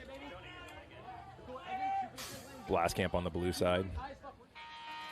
See if the Tauntaun's going to live through the break, and they're going to send a body to D2. They lose another one of those inside bodies here, Joey. Yeah, I don't know. I don't really have an answer for them anymore. At this point, if I was their coach, I would just say dive everywhere, make 5 alive, and let's play paintball. Yeah, I need you to get horizontal to all of your spots. Don't even bother shooting your guns. Just make your bunkers. They let them fill to the corner, though, 5-on-4. Yeah, Blast Camp doesn't have any penetration or real estate on the D side quite yet, but they are up a body now. Tauntauns are at the 50 snake. He's actually on their side now. When he comes up, he's going to blow that center guy up because the center guy has no clue he's this far up. Yeah, this is what we call a free kill. Oh. Nope, he screwed up, and he got shot. Wow. Wow, he checked off too long in that middle, and he had a free kill. He has no idea who's there. That is one he would like to have back. Yeah, good to read and react from Blast Camp, though. Yep, I think that 100%. was Soap up there. Yeah, Soap. Yeah, Soap had his eyes on his swivel. He's looking that way, but he was looking much more in front of him. Yeah, his gun was facing the wrong way, but he smoothly saw him, switched his gun over, and got that kill. Oh, sometimes it's good to be lucky. Tauntaun's now out into D3 and got in the back corner bunker here. Snake side, their third body, also on that D side, so got in on an island. Whoever this is in the Blast Camp, the lead Snake guy has got his barrel off his gun, or had his barrel off his gun. He was trying to get that thing cleaned up. Exactly. Apparently they're smashing some paint over here. Yeah, we saw a little bit of that yesterday afternoon, and it was all of the paints. It wasn't just like one. Yeah. Because you want to have the most fragile paint possible here for Cup.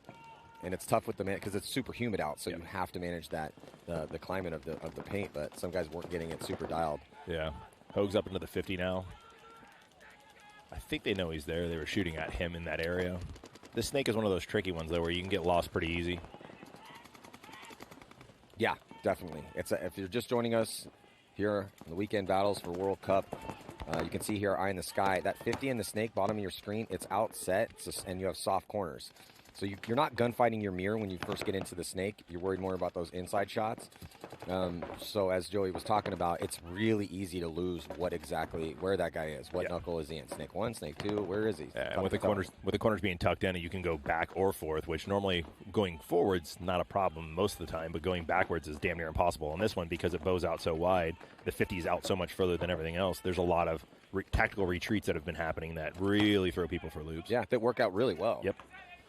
Yeah, and that's what's interesting. If you're a divisional player and you're out there listening, try to start training tactical retreats because pros do it all the time, and it works out a lot, whereas I rarely see divisional players do that. Here we go. Hoag's actually he just got shot in the back of the head by his own guy. And that time it did not work out. Hey, La Papa. Got him. Hey, La Papa. Got him. You are unfortunately on the list for the biggest bonehead moves of the tournament with a $614 cash prize from Dave Pando. Does the stat for that kill count? I mean, we've been having this argument for years because it is a kill, but I don't know. I don't think it can give you team kills. There's Axel with a tactical retreat. That was a good one because now they're going to think he's all the way up in that Snake 3, and he dips all the way back to Snake 1, which gives them a different angle on these guys, and it also forces them to slow down. They're not going to come flying down this Dorito thinking he's at 3. Now he's all the way in the corner. Well, and also a lot of times guys will be shooting one way thinking, okay, he's in Snake 3, and then they come back and they get on the lane, but now there's a guy in the back corner, and you're thinking, well, are there two bodies on this side? Axel just dumped his whole hopper on the floor on purpose. Yeah, might have loaded a pod full of broken paint. Yeah. Looks like, another body coming off here, Joey, for the Tauntaun. Both of them. Axel was the last guy left. And he has a squeegee in his barrel. It's a great point here for Blast Camp because not only are they able to put another point on the board, it's not over yet, now it is, but they burnt a little bit of that clock off. Yep. Things are not going Tauntaun's way. Can't stay alive, and now he's smashing paint. Yick. Yeah, tough situation. Yeah, it just goes to show you. I mean, paintball's one of those finicky things, right? Like, it's got to be more than just the guys are on. It's got to be the paint's on, the guys are on, equipment's on. Yeah, it's a lot. And he's part of your equipment, so the paint's different than the guns. Yep. Loaders are different than those. Yep.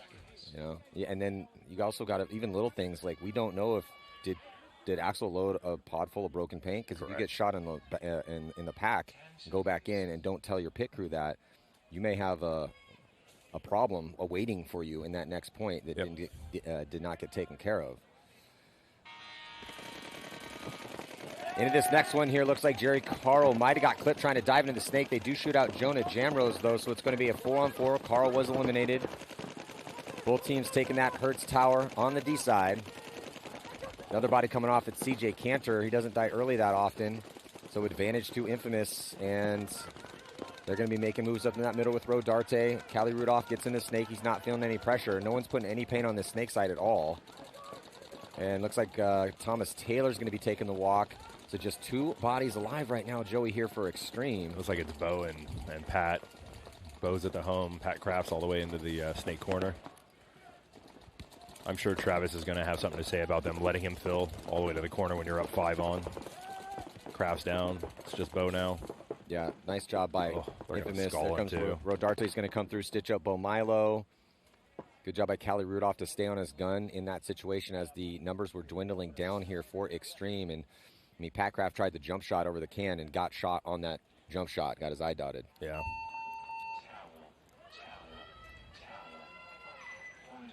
So Infamous going to take a slight 1-point lead here. But again, we see that momentum shift, Yeah, right? So yeah. Extreme wins the first one. They go into power play in the second one. Loses the that, power play, and yeah. Now Infamous shoots body on the break, loses a body on the break, but wins the 4-on-4. This is one of those crucial points right now. Tauntauns want to actually compete in this match. This point is very important. Coming back on a 3-0 deficit on this is not going to be easy. I don't think there's been very many comebacks like that. No. Yeah, there's been some 3-point comebacks, but not a ton. And we did see a really good one yesterday, actually, was the Marines in the Commanders Cup came back against Army. That was probably the most fun game I've been able to watch. And we will have Air Force who took out the Navy. Took out the switch and beat up on Navy. Well, they lost the wide guy. Their inside guy stayed alive this time. Yeah, Blastcamp down a body. Blastcamp going to be pushing up in the middle with Soap. So we're 4-on-4 then? Yeah, 4-on-4 situation here. Still, even on the count, definitely favors Blastcamp. They have the field spread a little bit more. They have a body out. So Tauntauns have a body out farther on the D side, but Blastcamp has a body farther out on the Snake side, and they also have this 2-point lead to protect. Yeah, and with the guy up in the center like that, it basically shuts down the Dorito side. As we say that, Tauntauns do make it into the Snake. He's going to crawl up into Snake 4. And check off. Axel's going to check off on that inside lane. Soap's got to be careful. He's safe for now as long as he doesn't come too far out of that he just was.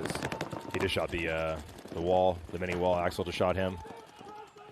Now Soap sitting on him, which is smart. Yeah, this is the tough thing with a Snake, right, Joey? Because you don't know where he is. Yeah. And if you're playing at that mini wall, playing in the middle, you get caught sleeping sometimes. Colombo coming through the middle to try to get a better angle. Blastcamp makes it into Snake 2. And a diving body all the way up into D4 here for the Tauntauns. Stacking up some nice positions here, Joey. So Colombo's all the way up on their side right now. He's looking to go get that guy out of the other wedge. I don't think he knows that Hogue made it to Snake 3. This could be bad for Colombo. Oh, yeah, it's bad for Colombo. Called that one. Yeah, he just, again, didn't know where the body was in the Snake. So nice job by Zach Hogue to keep his gun inside to protect that move, knowing the Tauntauns are probably going to push at some point. Tauntauns get that body out of that back center. Or sorry, Blastcamp gets the body out of the black center, refills the mini wall. I think Tauntauns are all the way on their side of the Dorito and the Dorito Snake. Axel misses the shot on the guy in the center. They're going to come get Axel. There's no way he made that. Yeah, he did. Now he made it about 2 steps. Yeah. The Dorito guy just got shot out as well for Tauntaun, so we have a 2-on-3 or 2-on-2? Yeah, 2-on-2. Yeah, 2-on-2, much better field position here for the Tauntauns since they have that field spread. It's just crucial in these situations. Going over gunfight here. Finish this out smart, boys. It's 2-on-1 now. There we go. Tauntauns will put one up. That's a big point for them. Yeah, Joey, just like you were saying, must-win point there for the Tauntauns as they absolutely have to get a win here to try to go 2-2. Still going to be dicey going 2-2. Yeah. Really depends what happens with the so this is the bracket. It's Dynasty, Revo, Blastcamp, Uprising, and Tauntauns. And Revo needs to win today. Dynasty's undefeated through 3, so sitting top seed right now. Everyone else has a loss, but the Tauntauns have 2. Yeah. And so if Revo beats, because Revo plays Dynasty, if Revo beats Dynasty, they'll be 2-2. Dynasty will be 3-1, still top seed. So it gets a little interesting there. Yeah. It's going to be tight brackets with no wild cards. It makes it a lot more difficult where every point matters that much more. So here we go, lining up again. It's going to be 5-on-5. Extremes over on the red side. Infamous is on the blue side.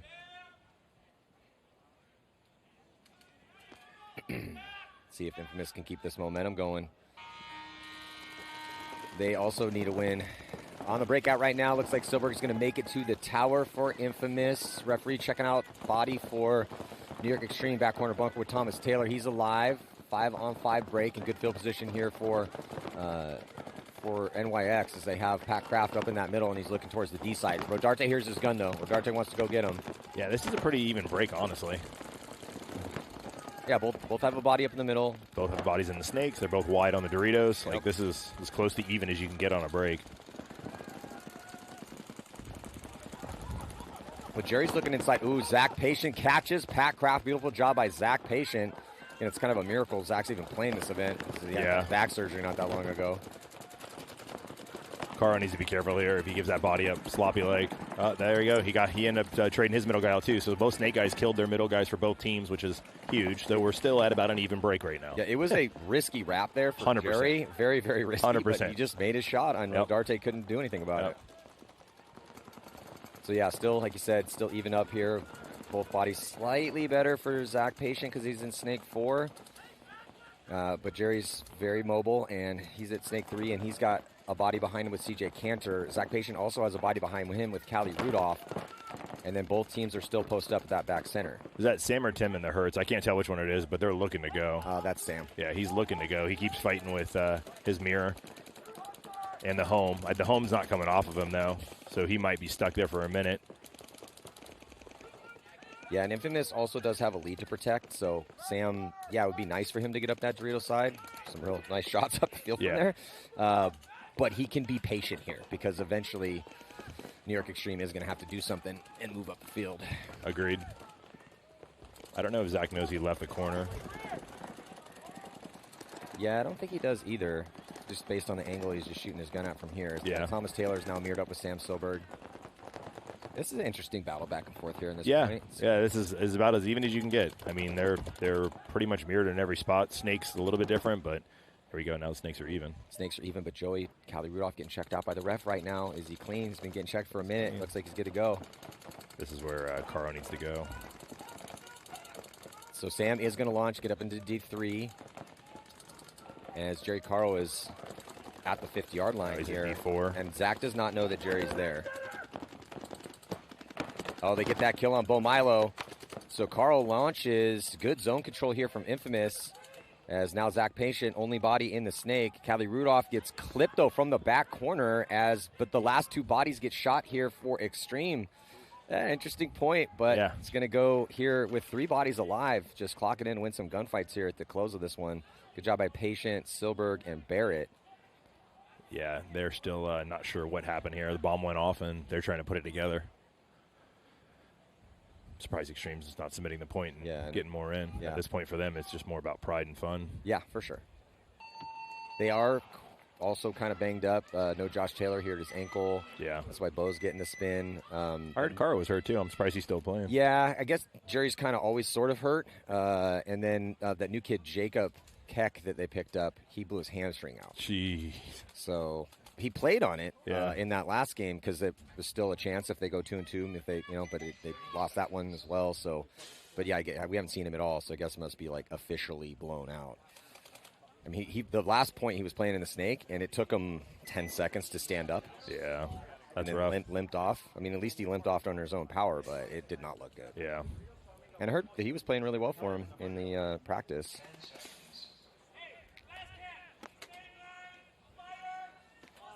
Tauntauns down by 1 to Blast Camp. Again, Tauntauns they're both wearing orange. You can always tell by where the scoreboard is. But the Blast Camp have flame orange jerseys. So they're aggressively pushing the middle here. 5 bodies alive for Blast Camp, but it looks like Tauntaun's losing that body from the D side as Axel gets into the snake. So it's a 4-on-5 in favor of Blast Camp. With them double stacked in the center, Axel's not going to get much done here. They get another kill, Joey. Blast Camp, this double stack of bodies worked out real nice for him. And the Tauntauns are just having survivability problems at the start of these points. Might work really well for Axel here. Yeah, if Axel can get there, they don't know he's there. He's going to get one. Oh, he did it perfect. He shot the player of the wedge first before. That's the guy that split his wig last time. So he learned his lesson. And these guys have no clue what just happened in the middle, but they let him fill. Oh no, it was Hugo. Tauntauns let him fill, so that's on them. It's just the corner guy left for Blast Camp. This is going on. If Hugo gets this last kill, this is going on the Pate Smith Law Tigerware list of the best individual performances in the prelims. He did? Yeah, he did. There's a little 4-pack here for Hugo. Nice. They should maybe spin him.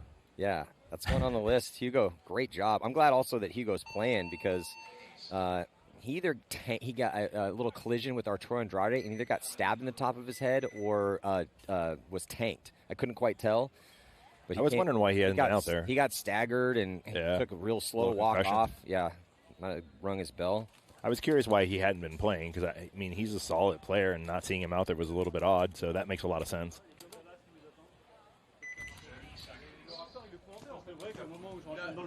3-1. This is where Extreme needs to get a point.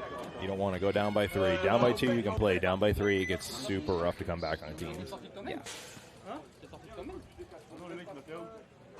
Yeah, I mean, we have seen, again, like, there's always a chance, right? Yeah. I mean, they have 8 minutes, but 3-point, like, once you go down 3. Then you just have to hope the gods are on your side. You can catch them with those bodies quick. Otherwise, they can stall it out if they get wide on you. I mean, we've seen 5-point comebacks, 6-point comebacks in the past, but not on this layout. Not on this layout, and not in a while. Yeah.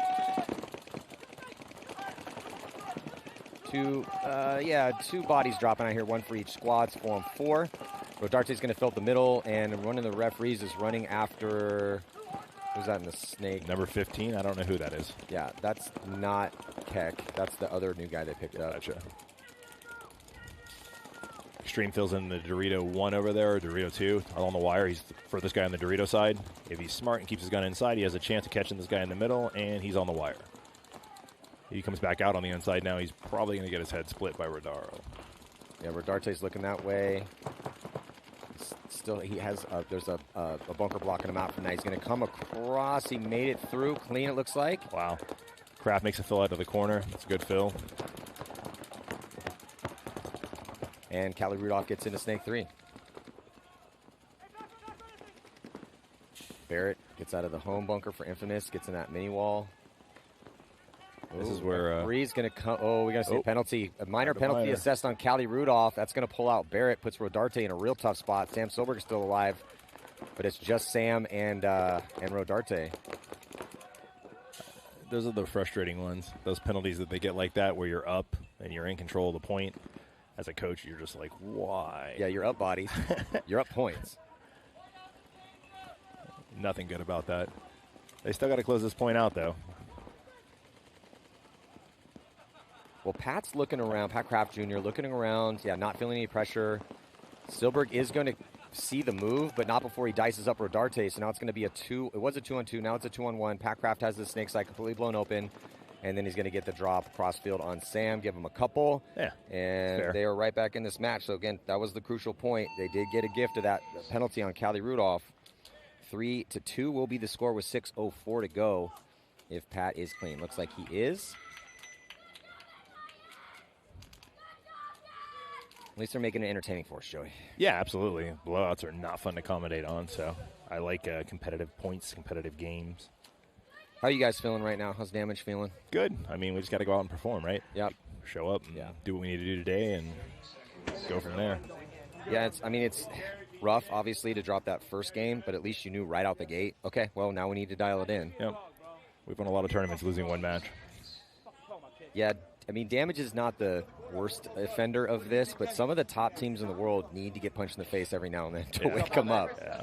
Especially coming off an undefeated run you guys had the last one. Yeah, for sure. For sure, a little reality check. Looks like who is out there again.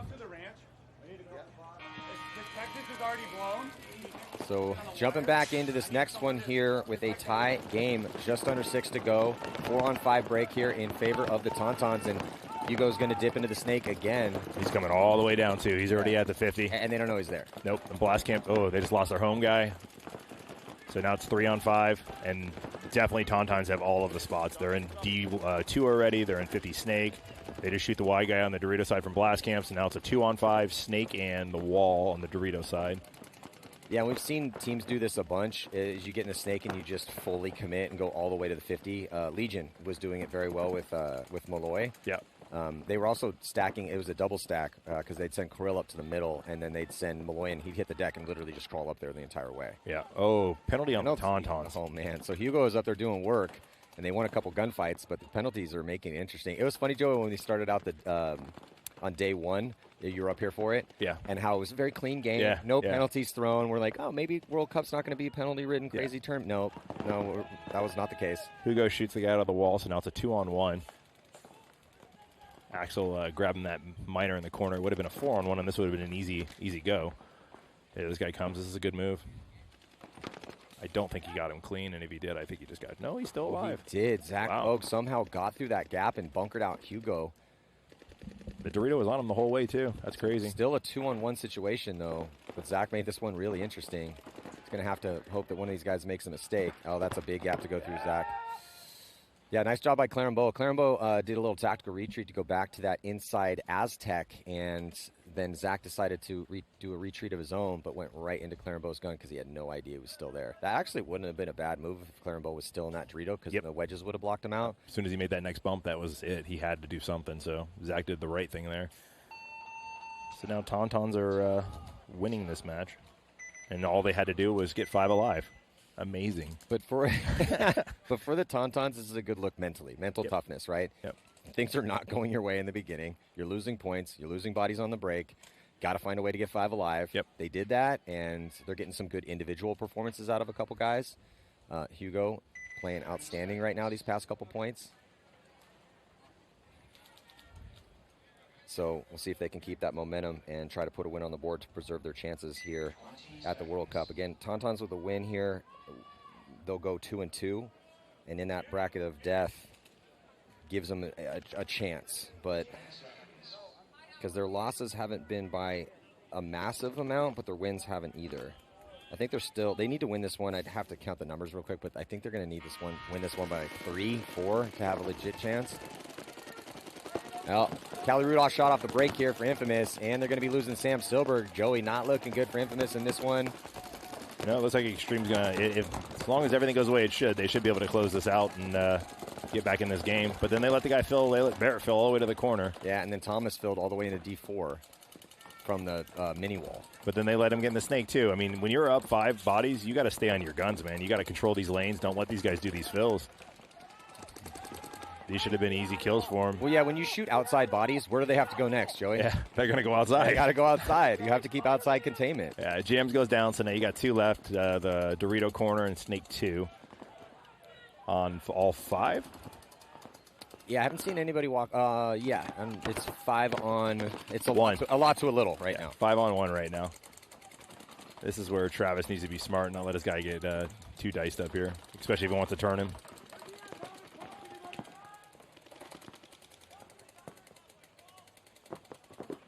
Well, some fight still left in Extreme. Oh, listen, man, if you can't get it, you might as well not let anyone else get it. Yeah, and also, as you talked about earlier, they're out here playing for fun and pride. This is the last pro event that they're going to play for who knows how long, and that should mean something. Absolutely. You don't want to leave World Cup on a loss.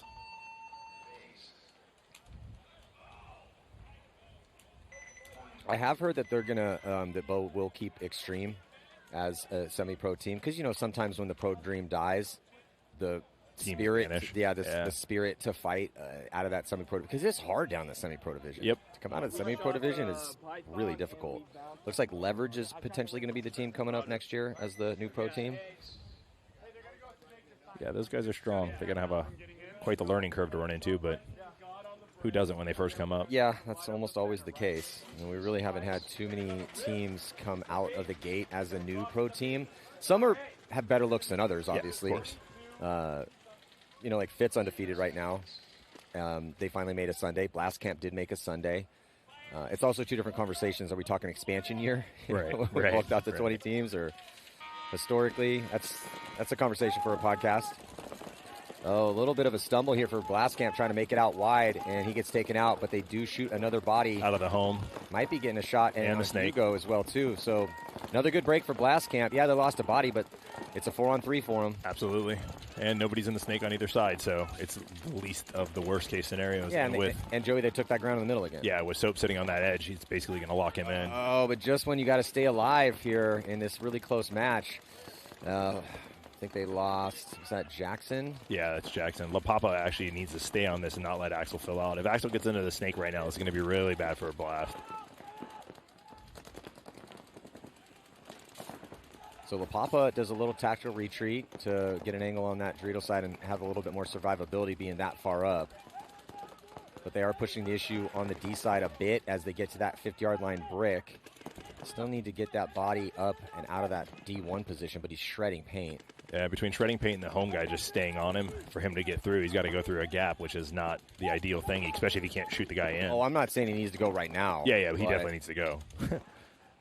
Yeah, Clarenbeau's just been yeah, okay, so there you go. Perfect. Nice timing. I mean, Clarenbeau has to load at some point. Right.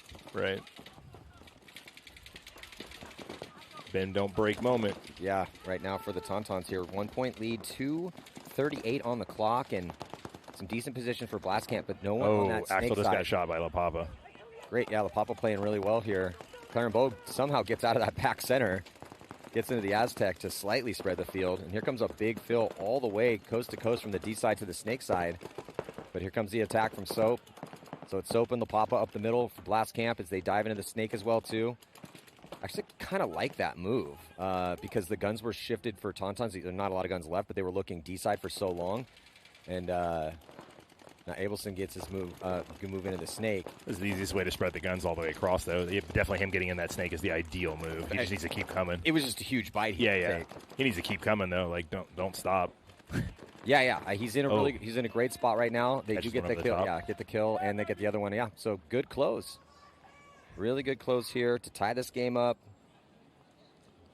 So we're going to have the potentially last point coming up here with, by the time, I mean, they're not going to concede this one. Oh, yeah, he wanted somebody else to come and hit that buzzer. Smart. Yeah, if you're making a lot of big fills and you're under fire for a long period of time, just in case, either have someone check you out or have someone else hit that buzzer.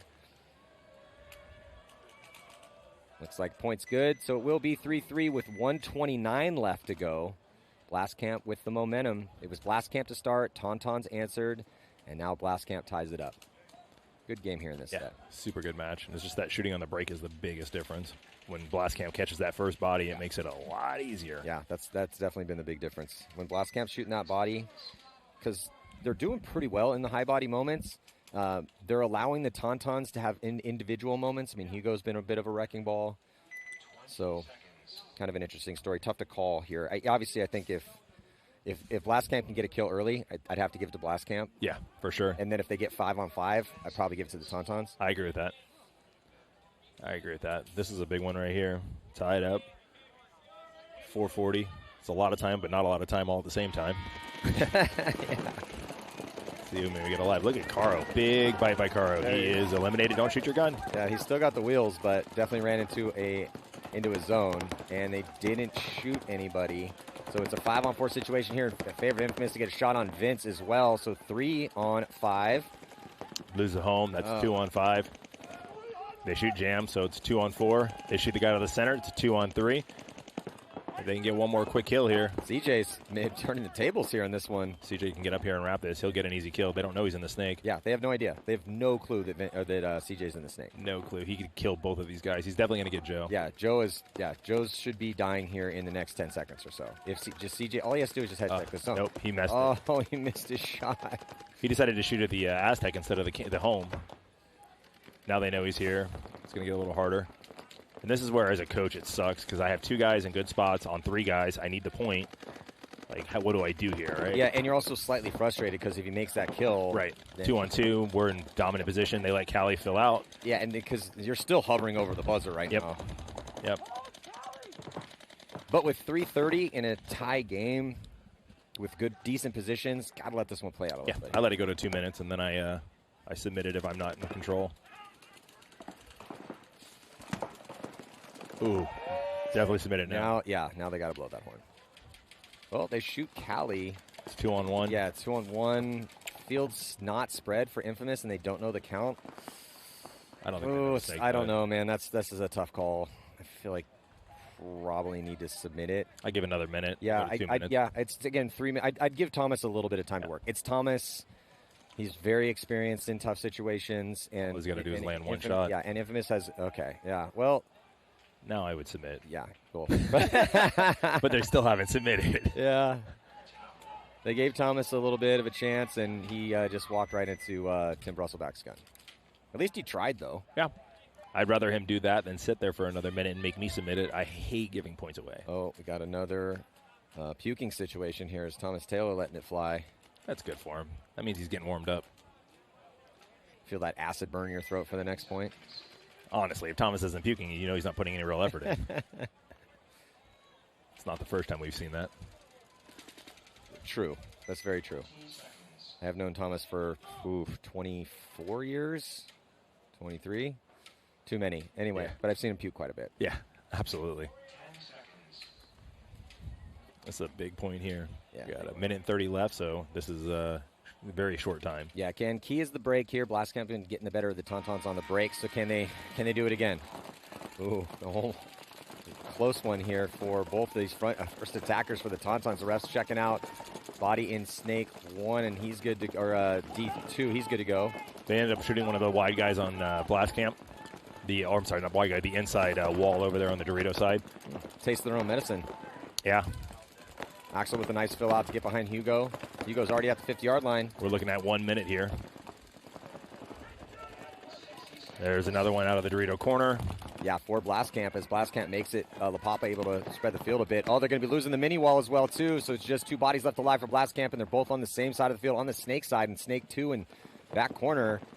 But they get the crossfield shot. Man, that green paint is so bright. He is about to get his butt ripped. So Hugo is right on the other side of Hogue. Hogue is shooting his gun, so Hugo's got to hear it. He's got 35 seconds to work with. He needs to get this kill. He's being patient right now. And then a commitment up the middle. So just one body. I think it's a 1-on-2 situation here in favor of the Tauntauns, but not anymore. It's a 1-on-1. Now it's a 1-on-none. Oh, what a crazy 22 seconds left.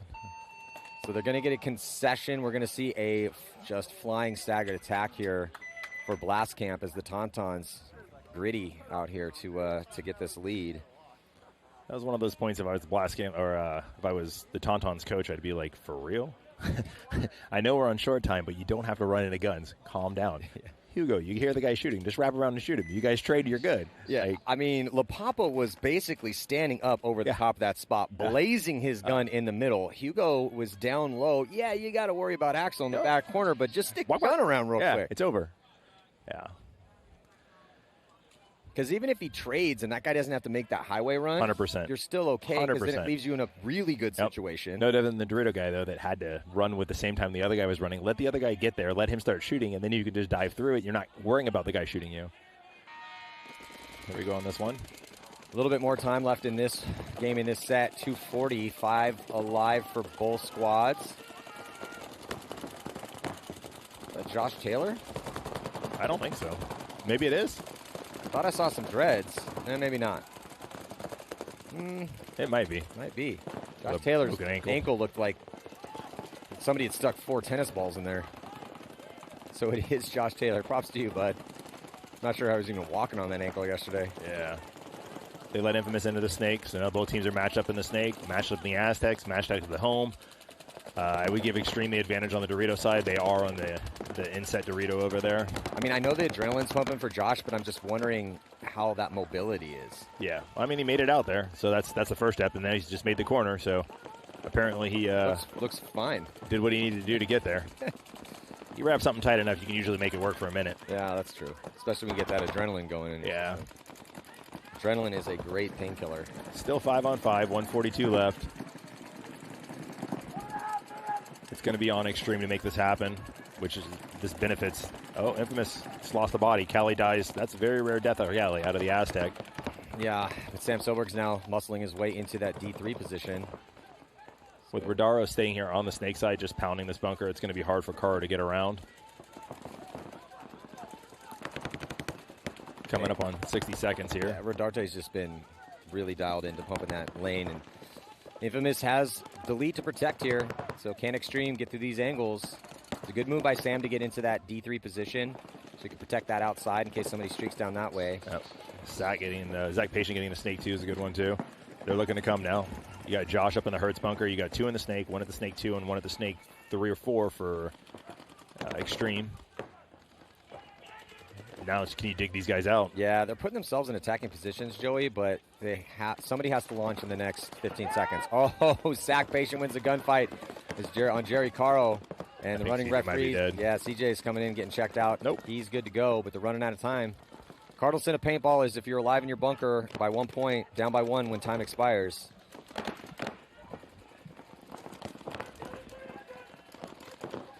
Josh trying to get loose over there. Oh, they lose another body. Whoa, Vince trips over the ref. I think it's Kraft. That was Kraft. Oh, sorry, Kraft. Yeah. Kraft trips over a ref. Josh is the Tall, last skinny one guy. left. Oof. Josh is now dead, too. At least they went out on their swords. They did. And now Josh, I don't know if you saw that limp he did when he stood up, but that was a pretty good one. Yeah, he's limping off here, but they tried. Yeah, and Josh made it all the way to the 50 snake on a bad ankle, so. So victory going to go to Infamous. They needed that one. It wasn't by a lot. They were able to sneak that last point in, though, so that might help the margin. Yeah. But, yeah, it's now official. New York Extreme going to bump down to the semi-pro division for 2025. Someone's got to go. Every year. It's a scary story, but, you know, it's kind of the important thing out here. There's something at stake at all times. Absolutely. Absolutely. I mean, if I had my way, we'd go back to the champs and challengers, but, you know. I'd be down for that. I'm not the god of paintball, so it's not just my voice. It's a team effort. Yeah. So here comes the full send from Blast Camp as they send 2 attackers up the middle. Look for penalty. Yeah, no penalty assessed, but Blast Camp gets a body through. Wow, untouched. they're going to get this. They're going to get this. Yeah, he's going to get it. La Papa cuts to the outside and goes all the way. An unbelievable job by Blast Camp as they're going to tie it up with even 3 seconds left to go. They'll burn that clock off, and we'll go to an overtime here, but that's the quickest point we've seen out here all tournament long. Wow. The bend don't break moment, unfortunately for the Tauntaun fans out there, they definitely broke. And just tip a hat and respect to the boys from Blast Camp. Those are tough situations to make work, but La Papa made it all the way through untouched. Yeah. Oh, no. I think they just thumbed down. Oh, thumb down? Oh, so the dramatic ending is actually going to shift to a win for the Tauntauns to have them go 2-2. So, hold on, let's see. I thought I saw a thumb down. Yeah, I mean, I was looking over at the guys walking off, just get ready for this overtime. Well, maybe we are going to overtime. I see it. It's 4-4 on the score right now. Maybe it was a thumb down for the bunker, the button. Well, the ref ran over with the button. That could be what it was. So Big John, one of the refs, comes over. I saw the thumb go down though, for sure. So he did thumbs down because the button is off of the bunker. Yeah. So they're gonna have to fix that. That's good though. I like overtimes. They're fun. Yeah. As long as I'm not in them. Yeah. As long as you're not coaching or playing, overtimes are great. They're a little of a nail biter. We call this bonus paintball. If you're a Tauntaun or a Blast Camp fan, you get to watch a little more. Yeah, we had a really dramatic finish to the Commanders Cup yesterday. Happy Veterans Day to all the veterans, too. But it came down to one-on-ones. The Marines had a 3-point comeback to tie it up, battled through 5 minutes overtime, couldn't get a winner. And then they send out their captain. I think his name was Zach. And Zach was triumphant for the Marines. So the Marines will be playing for first and second against Air Force, who did not have a close game at all against Navy. They looked like a big brother beating up a little brother. These things happen. It looked like Jason Edwards fighting Jake when Jake was like 10. That's what it looked like. Nice. That would not turn out well. That's why I'm using that specific. Yeah. Because I got Joey Blue from Tampa Bay Damage up here, so I figured that would be a good example for you. Yeah. Yeah. Because now it would be a really good fight, but, Jason's huge, and Jake's 8 years younger than he is. Yeah. Yeah. You just kick him in his knee and probably win. Yeah, Jason's getting a little older now. So yeah. He's got some wounds and some injuries. You know how it is. The older you get in paintball, the worse your knees get. Don't care who you are. Oh, God. Yeah, I hurt my knee picking a zucchini the other day, believe it or not. Sneezing. Threw my back out, sneezing. Well, I was able to play a big game all weekend long, no problem. Very next week, I bend down in my garden to snip a zucchini off one of my plants and feel a little tweak in my left knee. And I'm like, what is going on here? That was the paintball getting back at you. Yeah, for sure. So it looks like the Tauntauns might have taken their time out because I saw Blast Camp getting on the field. Now they're walking back off. So we're going to have to wait another minute and 44 seconds to see what happens here. I'm still going to go with it depends on Blast Camp on the break, right? If they get the bodies, then Joey 100%. Then it's theirs. You know, it's theirs for the taking. 'Cause it seems like the Tauntauns having some survivability issue, figured it out. That last point obviously had survivability issues. And, you know, it's not hard to figure out where they're coming from when they're coming on this one. On that last point, they just didn't make their shots or make their bunkers. Yeah, and then for the Tauntauns, if they do get the 5-on-5 break or maybe go up a body and can land an off-the-break shot of their own, they need to stop LaPapa because LaPapa's on one right now. Yeah. Yeah. Soap, too, but LaPapa's looking really good. So is the clock running? It is. We got about a minute to go for the start of this overtime point. Last point in this set is Infamous has defeated New York Extreme, and then next up we will have Impact playing the Ironmen and Dynasty playing Revo. Revo has to beat Dynasty. Yep, those are going to be good games. Yeah, if Revo loses to Dynasty, they'll go 1-3, and they will not be playing on Sunday, and Dynasty will go undefeated. If they beat Dynasty, Revo goes 2-2, and if the Tauntauns win this game, they'll be 2-2, and that's when it gets interesting in that bracket. Yeah. It's funny how last year when Revo went to the one-on-one and won it, it was like, whoa.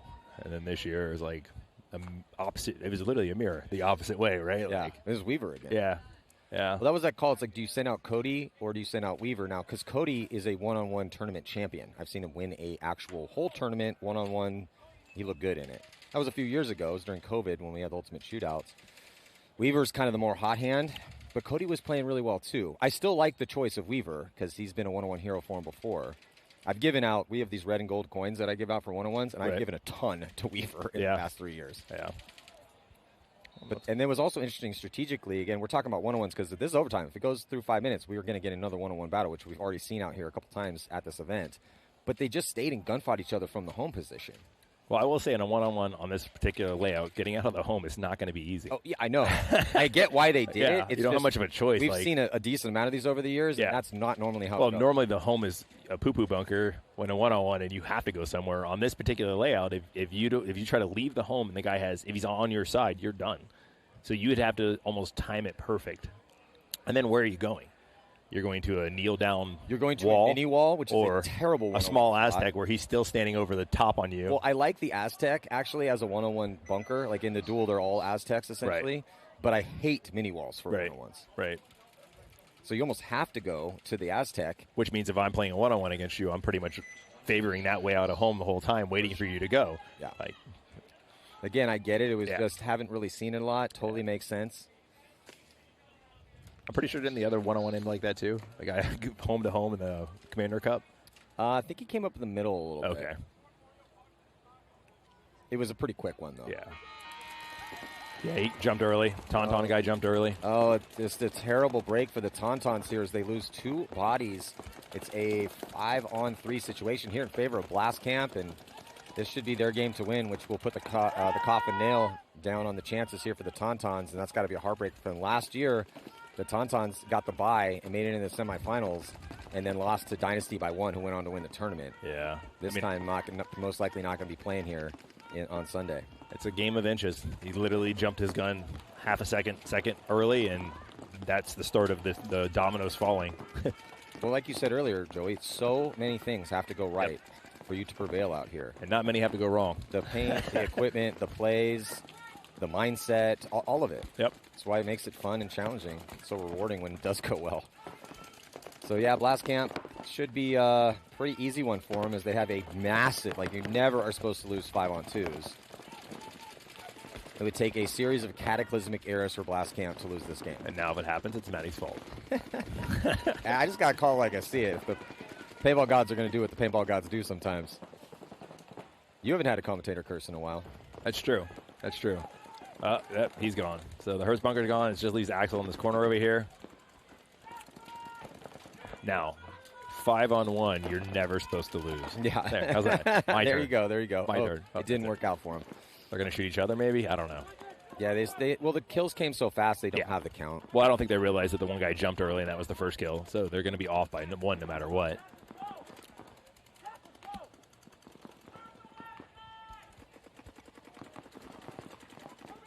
They just shot one of their own guys. Oh, So maybe he was alive. It was they close. Yeah, it was close. He kind of dove through his buddy's stream. So that is officially going to do it once Zach decides to hit that buzzer. So that puts what, Blastcamp at 2-1? I believe so. So Blastcamp has to play Uprising next. That's going to be a good one. That Uprising's, yeah, Uprising's, as you had said when you came up here before, that was the hardest game you guys had during your win. And they're playing really good again. Yeah, Uprising looking pretty solid. It lost to Dynasty, but they're sitting 2-1. They had moments in that Dynasty game they could have won. Yeah, for sure. It was a close game. They made some couple inexperienced mistakes in some things, but yeah. So that is going to do it here for this set. Again, coming up next is going to be Impact taking on Ironmen. Dynasty taking on Rebel here. This is 2024 Major League Paintball World Cup. Joey Blute, thank you so much. Thank you. I'll see you guys soon.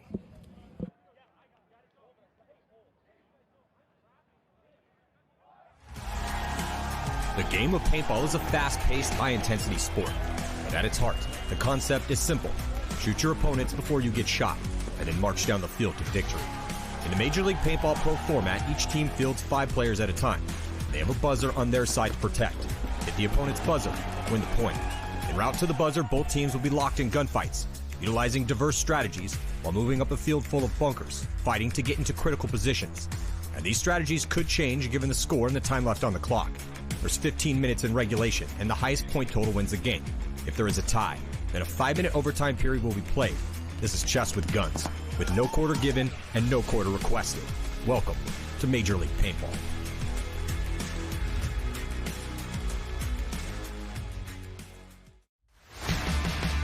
The NXL World Cup, the biggest and most important event in the paintball world, and by far the hardest to win. 24 pro teams will take over the main stage and battle over 4 difficult days, but only one squad will earn the right to call themselves world champs. They win here, and your team becomes a legend forever. Fire San Diego Dynasty exploding in celebration here, and big hugs. Got to be Marcelo Margot, who's going to be getting that Golden Barrel MVP performance. The stage is set for the most treacherous test of the year. New heroes could arise and favorites could fall, as the best paintball teams in the world throw down in Orlando, Florida to see who will reign as the NXL World Cup champion.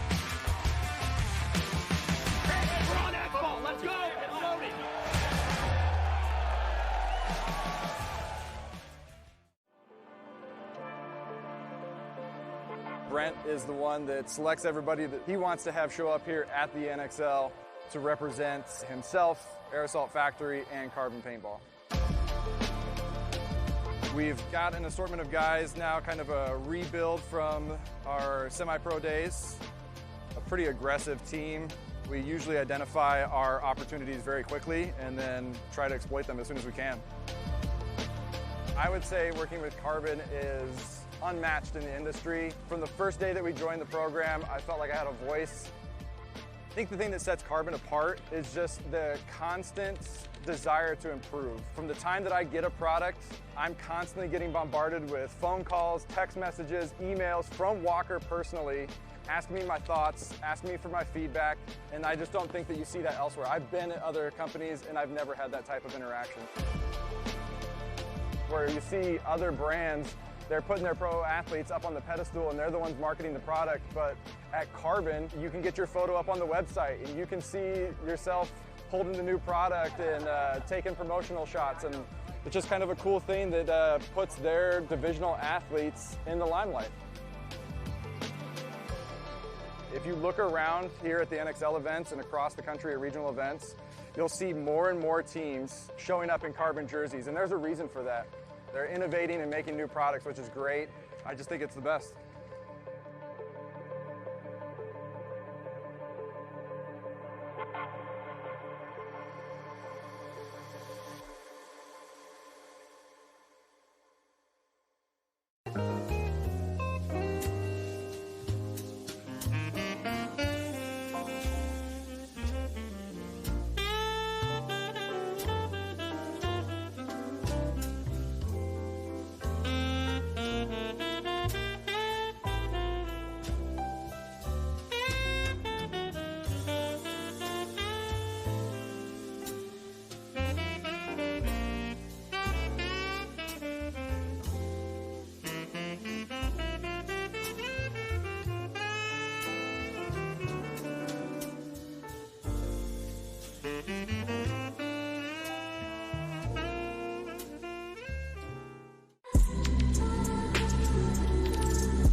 We are back here at the World Cup, last event of the 2024 Major League Paintball season. I'm Matty Marshall with Rich Telford. Right now, Edmonton Impact taking on the Ironmen and Dynasty taking on Revo.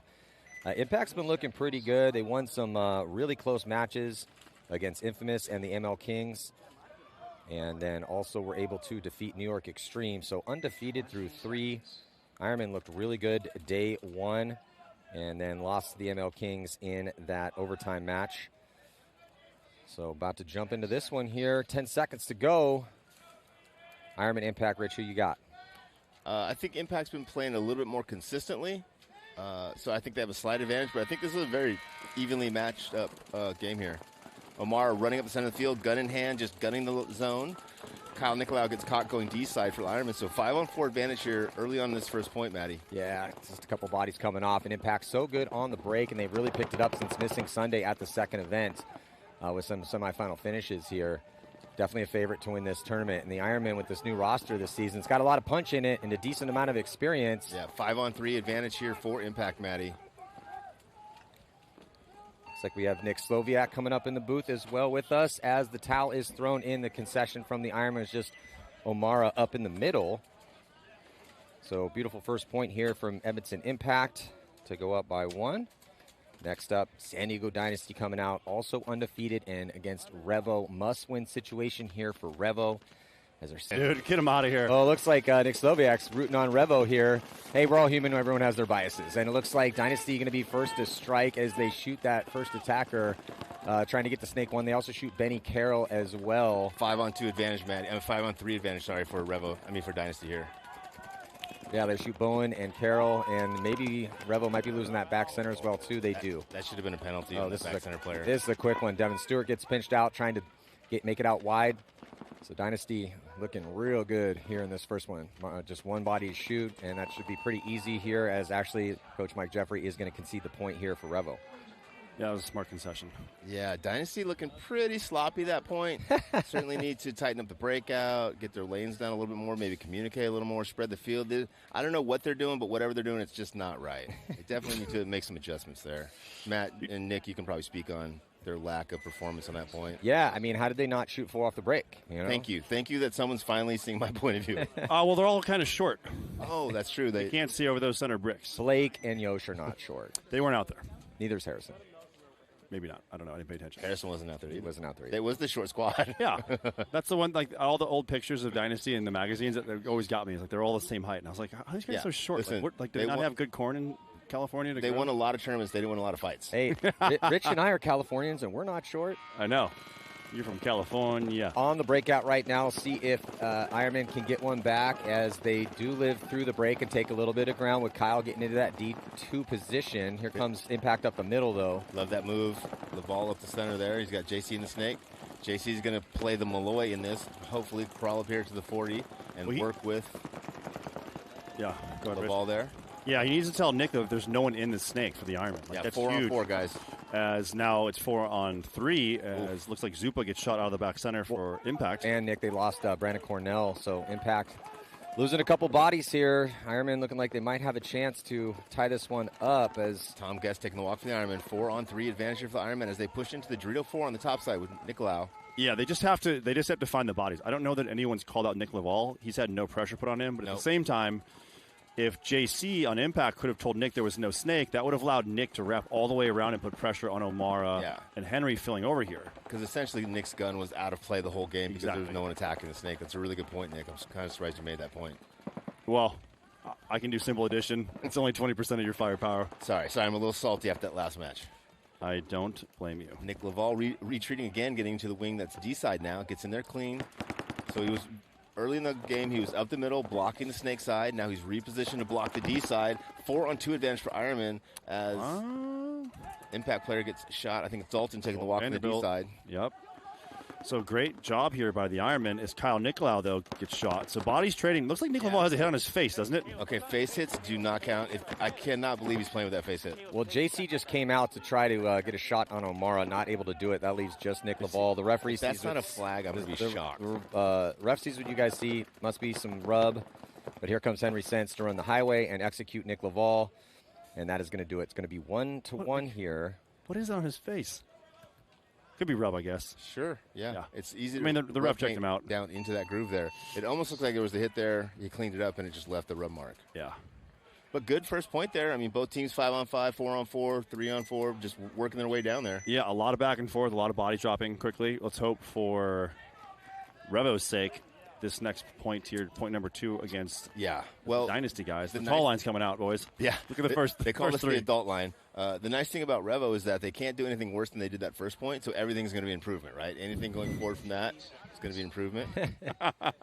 Yes, I mean, I'm joking, but honestly, no, you have bad breakouts. You're right. You're right. I mean, you kind of have to just forget those. There's no real big lesson there. You had multiple situations, multiple guys getting shot, multiple angles. Yeah, try to get a little read of it in the pits. Hey, this is the angle that shot me. They're shooting this lane. Yeah, but it was a rough one for Revo, so you got to shake it off. You didn't burn that much time off the clock. It was only 32 seconds that was expired in that one. Harrison going snake on the break for Dynasty. Blake going up the middle to the center wing. All 5 alive for Dynasty. All 5 alive for Revo. Nope. Revo losing their first player going up the middle, which is Adams. Yeah, Ethan Adams taking a walk. Again, Dynasty winning this breakout map. They get another one. Again, Dynasty puts themselves in a 5-on-3 situation in the first 10 seconds at this point. Really tough to play anyone 5-on-3, especially the team that's won 4 World Cups in a row. And a little less than half the tournaments in the past 5 years. Oh, yep. And Blake shows you how you stop that snake. You don't wait for that guy to wrap. You just put that pressure. Off in pairs for Revo. Yep, one player left alive. That's Elliot Weaver in the corner for Baltimore Rebel looking inside. Danny Schonauer does get shot, though, for Dynasty on the somehow side. In a 4-on-2, 5-on-2, Danny's taking the walk. So now it's a 4-on-1. They're identifying that it's the back left. Well, Coach Mike Jeffrey going to save Weaver some cleanup and some pain and concede that point as there was a ton of Dynasty bodies he was looking at. But, yeah, 2 rough ones to start out in a must-win situation here for Revo. And Dynasty looks like they are just on complete cruise control right now. Yeah, and they're not doing anything special. You know, there's for both teams, there was no risk. I mean, going up the middle can be somewhat risky, but as long as you do a good job of reading your opponent's start box, you can kind of avoid some lanes of paint and just get low and essentially crawl up the middle.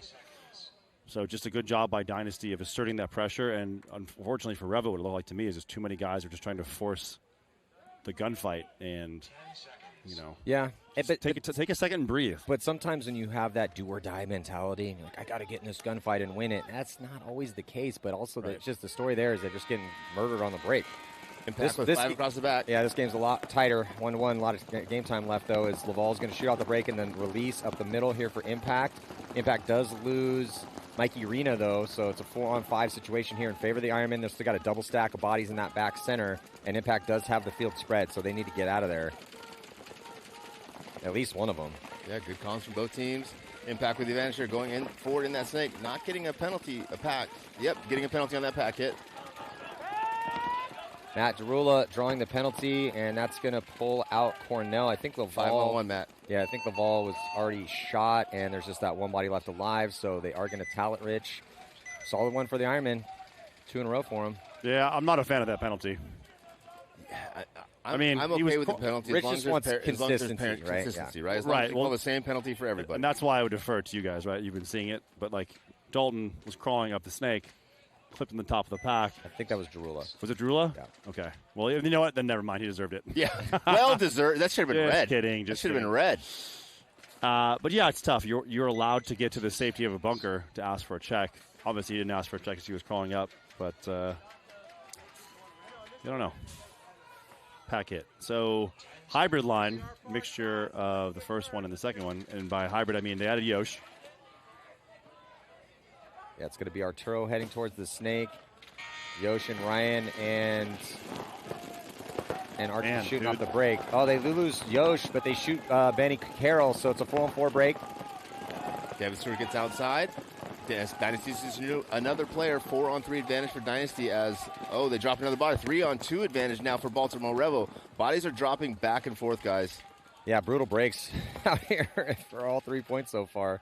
Which is crazy because we go back to yesterday when I was with you guys with the Uprising match and how slow everything was in that set. Yeah. And first set out here with the pros, man. Yeah, a little People different. Just punching each other. It's a little different look. Well, it's just, are you hitting your off-the-break shots or not? If you're not, you can play some really long points. We saw a 10-minute point yesterday, a 7.5-minute long point. Those are both Uprising games.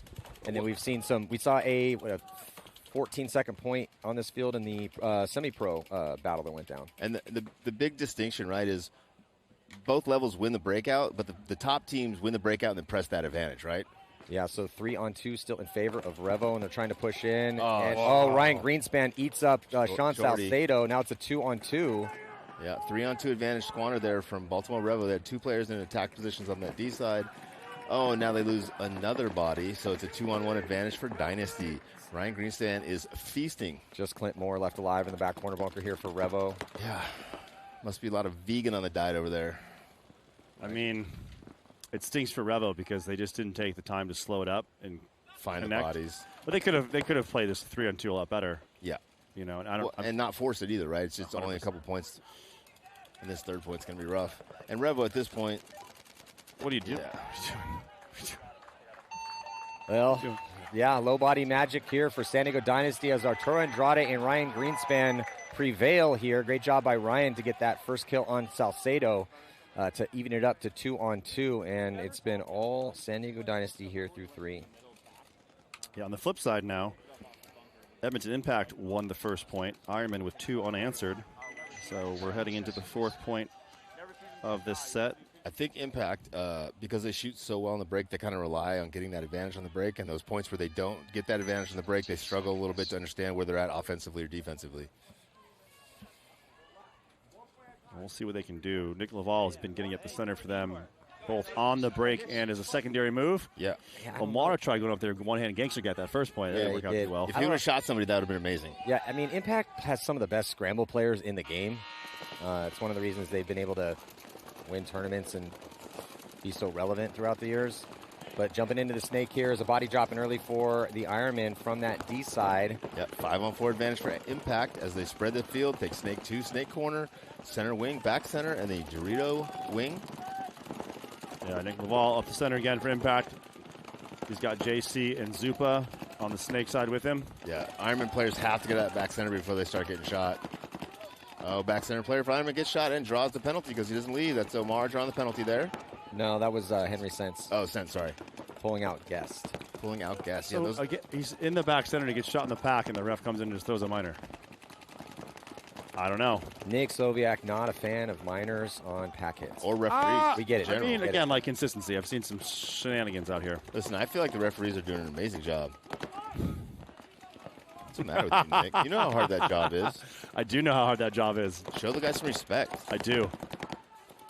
So it looks like Impact in some good positions here. Just going to need to count these bodies and find out where these last two are. JC's going to crawl up past the 50, and Kyle did not see him make that move. He's blocked out from the South Electronics bunker, but you're not going to use that as a bunker if he leans out either way.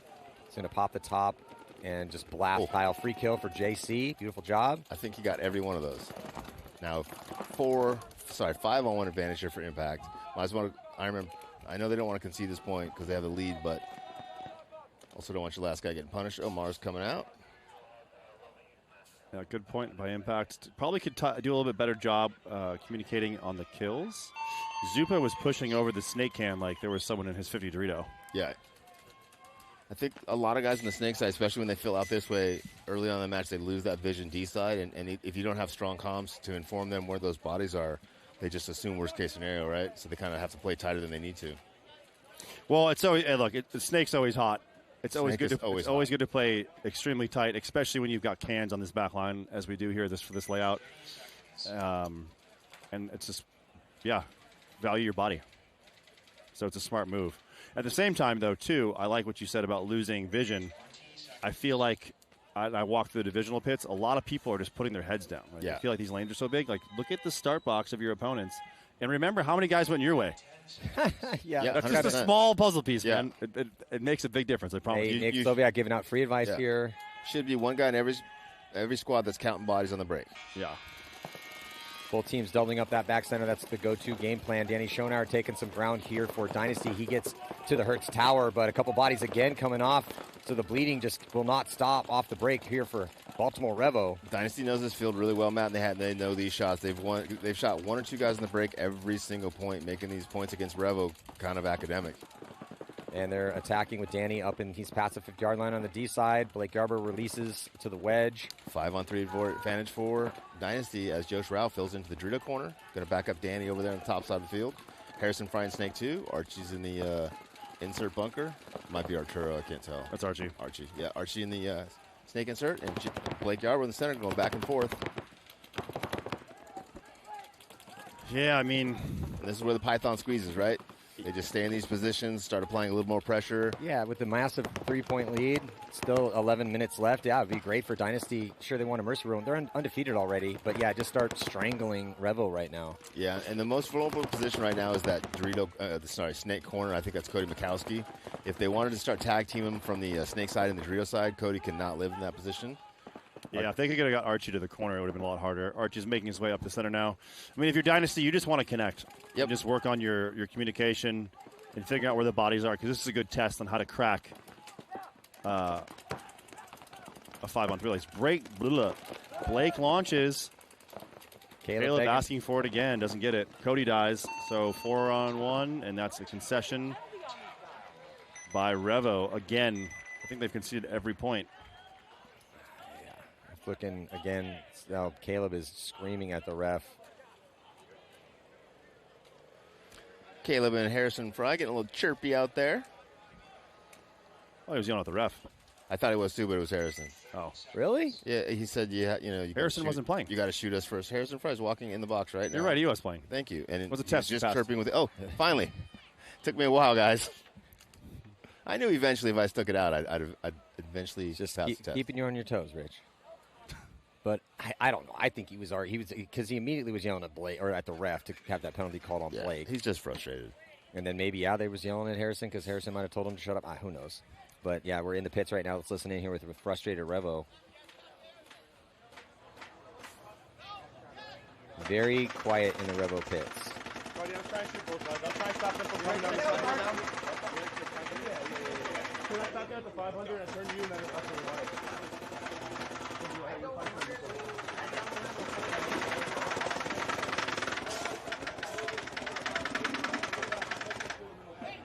I was watching that gap the whole time. I shot like. It's fine. It's fine.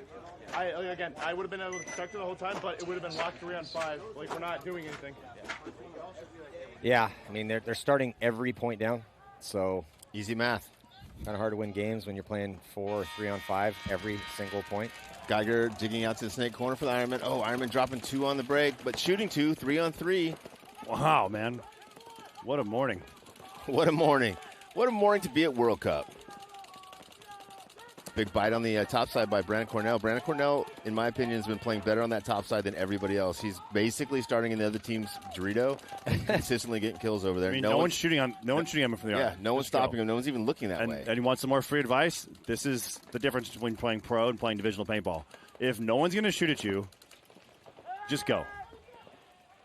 A huge move out there to Tom Guest to get him out, but Brandon already got his 2 kills. Yeah. Now it's a 2-on-1 advantage for Impact. Impact in the Hertz bunker, Snake 1. Tom Guest in the Dorito corner for the Ironmen. Great move by Brandon Cordell. Man, if Brandon had shot all those bodies, that would definitely go on the list. There's, again, money at stake, $500 in the prelims and $5,000 on Sunday. You're on the list, Nick, but unfortunately Caleb, I think, is still – we still got a little bit of prelims to get through, but Caleb Abel – You're on the list, Nick. You're just at the bottom of the list. And Tom Guest gets taken out in his 2-on-1. I thought they had lost him, but that was a nice job. Nick Laval calling it out. What did Caleb do? What was his move? And Sheldon Vanderbilt retreating. So Nick Laval calling kill 4. There's the concession by the Ironmen. What was Caleb's move? I wasn't here. You weren't here? So we just have the word of Maddie to go off of? Yes, you do. You can go back and watch the tape, though. Yeah, I'll watch it. So they're playing Blast Camp. Must-win point for him, end of the game. Caleb comes all the way out almost to the sideline. No one sees him kind of in the shadow. Shoots 3 bodies and goes and hangs it. It was very creative, very effective. Also, given the moment, very difficult. So level of difficulty high, implications high. There's been 4-packs out here, but that was the chef's kiss on that beautiful move from Caleb. So that's in the running, again, courtesy of Pate Smith Law and Tigerware. Nice job, Caleb. So what's Revo got to do to win these points, guys? What's the number one thing they have to do? Don't get eliminated. Survive the breakout, right? Absolutely. Try to play for 30 seconds, 5-on-5 against Dynasty. Give yourselves a chance. Nope, they lose 1 on the break. So 4-on-5 advantage here for Dynasty. Dynasty lose 1 on the break as well, and a delay out by Yosh. Look at this big move by Benny Carroll up to the Dorito 50 brick. I like that, especially if they get up there and they don't know you're there. I don't like that he's not playing the snake. Nope, 4-on-4. Turns to the Dorito side. Yeah, you got to kind of commit when you're up there. But this is an opportunity here for Revo. Yep, Bowen now in the snake for Revo. Ooh, Blake just took one in the head. Toughen him up a little He's bit. hit. It's broke, yeah. 4-on-3 advantage for Revo. They know Benny's there now. He's been battling with Arturo. Well, if Revo can find a way to win this one, because those first points went so fast, there's still 9:44 left on this clock. Lots of time left. This is why you just have to stay mentally tough. Doesn't matter what that scoreboard says. If there's time on the clock, you still have a chance. It's been a while since we've seen a 5-point comeback, but they have happened. And then you get to go into that legendary category if you do that. Legendary. Yeah, and possibly have a chance to play tomorrow. Yeah. Impact, Dynasty. I mean, Dynasty had a 3-point comeback in the finals at the first event of the year. It's true. Yep, lots of time left. Just need Revo to kick it into offensive gear because Dynasty's now kind of crawling back, repositioning it into defensive positions. And that's such a smart move by Arturo because if you can look at the body language of Benny Carroll at that Dorito 50, he doesn't know where Arturo's at. He saw him crawl essentially to the 40-yard line right before the 50, and he's searching. Yeah, he's going to be exhausted after this point. Yeah, and he's not getting any information from his sideline. No. Right? And effectively his gun's out of play, right? They have no idea he's pointing his gun at nothing and shooting his gun at nothing. Yeah, like Revo right now isn't really working together. They're talking, they're communicating, but they need to start they need to problem solve, right? Yes. Yeah, Absolutely. Devin Stewart's over there standing up the Doritos. They have good eyes. Benny's in the can. They have Clint in the corner, so they have good eyes all over the field. Bones in the 4 looking inside. They just got to break the puzzle, start putting together. Hey, the back center's pretty vulnerable, right? Like if we have Devin Stewart and Bowen both put pressure. Oh, they get another kill on the D side. Dynasty taking the walk. That was huge. 4-on-2 now, Matt. Yeah, they are in a treacherous spots here for Dynasty as Marcelo Margotsky trying to figure out where he could put his gun. Couldn't put it anywhere, and he gets pinched. Nothing Marcelo could do. So now the door is open for Revo to claw back into this game. They need to do as quick as possible. It's a 4-on-1 now. They're calling kill 3. They have to push the issue here because they need all this time they possibly can get. You're playing Dynasty. You're going to pull within 3 here as long as everything's executed well. Yeah, they have the wrong elimination count. Yeah, off by 1. But even if you're off a body here, you got to start making some moves, right? Make smart moves, make small bumps, 1-to-1s, but you can't afford to sit back and wait to find this fantasy second body. Yeah. And all you have to really do is just go quiet. Listen to the one guy on the other side shooting at you. So Arturo doing what he needs to do, just sitting inside, letting the time tick off the clock. No one on Revo looking to make that move. It's really on Devin Stewart over there with Benny to kind of push on that D side. Again, that's why you pay attention to how many bodies came out with you. Obviously, people can do the scramble and run across and go from coast to coast. But Arturo's doing a great job of burning clock right now in a really bad spot. Yeah, whoever this is in the corner for Revo needs to get in the game. Way late. Way late for him to get in the game now. Is that Clint? I believe so. Well, they're just, the problem is the count. They're off on the count. Yeah, but no one shot at him for so long that he's got to figure that lack of pressure out. Yeah, and that's why you always say what you know. Like, I know, don't tell me he shot him. Oh, my God, he got him. Finally, Bones releasing. Well, Turo takes 2 and burned at least almost 2 minutes off the clock. Beautiful since job. that started. Yeah, beautiful job, Arturo Andrade. And yeah, just a rough situation for Rovo off bodies, and if that cost them time they would love to have back on the clock. Absolutely. Absolutely. Now, Edmonton Impact taking on Los Angeles Ironmen. The City of Angels. City of Angels. Tom Guest walking out there. That city did something recently, didn't they? Yeah, I need 4-on-1 for a minute. Did they win something? Who won the World Series? The Dodgers won the World Series. And they're from what city? Los Angeles. I knew I was right. Good job, Nick. I don't get them often, but I'll take it. Yeah, our dreaded enemies as a Padre fan. Ah, salt on the wound. Hey, the Padres did good this year. They did. But we've got 2 West Coasters battling it out right now. Point number 6, Ironman on your screen. Going heavy towards the snake. Are you saying Edmonton Impact is a West Coast team? Edmonton's on the West Coast. Is it? Yeah. I didn't even know that. Well, Thank they you, do. Nish. Not really, quite. But they're not on the coast. They train out of Sacramento, which also is not really near the coast. But I'll give it to you, Nick. It's California. They're on Pacific Standard Time. That's all that matters. That's all that matters. So pretty standard breakout right now for Impact. They do get Zach Geiger. They do eliminate Zach Geiger of the Ironman on the break, so it is a 5-on-4. Nick Laval up in the center playing Dorito way because he gets getting that information that the Ironman went short. They didn't go out to the tape line, so he's in a really good position to stop Kyle Nicolau and I don't know if that's Lewis over there as Zupa skirts his way out here to the snake corner right behind JC. JC has no one in front of him in the snake and essentially can crawl all the way down. Yeah, the containment's been really good for Impact. Not a lot of Ironmen out this way. Yeah, this is a tough spot for the Ironman to be in with Nick Laval in the center and no one on the snake side. Yeah, and the body language for Impact is perfect right now. They've made some good positions. They're locked into some lanes. They know they have a lead. And burning a little bit of clock off would be great for them right now, especially if they can win this point. But they don't look frantic. They don't look puzzled. They know all these angles. Calm, cool, and collective. Yeah, they knew exactly what routes to run to get to these spots. And this is the problem with Impact is when they get a lead on you, they're calm and cool and collected. They just don't make mistakes. They win the breakout, and they force you to try to force into their guns, up on points, up on positions, like they're going to do now. Mar's going to have to try to push down this snake, and Nick Laval's in the center waiting for him. Ooh, Impact loses. Brandon Cornell trying to force the move up on that D side. Very uncharacteristic. Yeah. Advantage now for Ironman.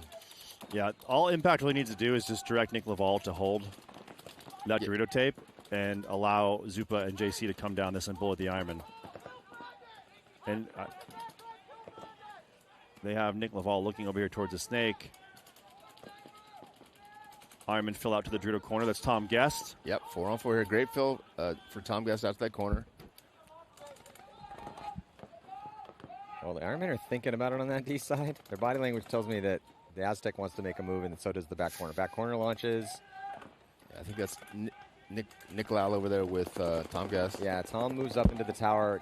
Kyle's thinking about going, and now decides to post up on that Dorito as JC is going to crawl up into Snake 4 here for Impact. That's good because JC didn't have, like JC, you can stay deeper in the snake, like if the snake is still hot. I mean, the back center's still hot because you can put a lot of pressure on him. But if the center's not hot and the back center's not hot, you got to go forward in that snake in order to get some shots across the field.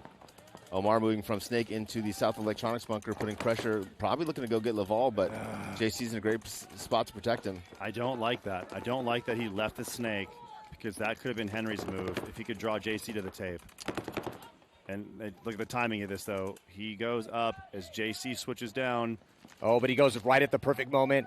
And Steven O'Mara is going to dice up Nick Laval, and then he's going to easy free kill here on JC. O'Mara great move. Is getting it done with a little 2-pack of kills to keep the Ironmen in this match. 5:40 left to go. They still have not picked up O'Mara, and O'Mara's going to get a third kill. 4-on-1. This is that's what the Ironmen needed. If the Ironmen end up winning this game, I mean this might be as good as that was a good Caleb Abel's move. If he can get this fourth kill, I mean, it was already beautiful regardless. Wow. 3-pack, Kyle runs into a gun. So Kyle trades out with Trevor. Great job by the All-Star on the Ironman. Steven O'Mara, that was perfectly executed. Laval looked away at just the wrong time, but he had no idea O'Mara was pushing forward.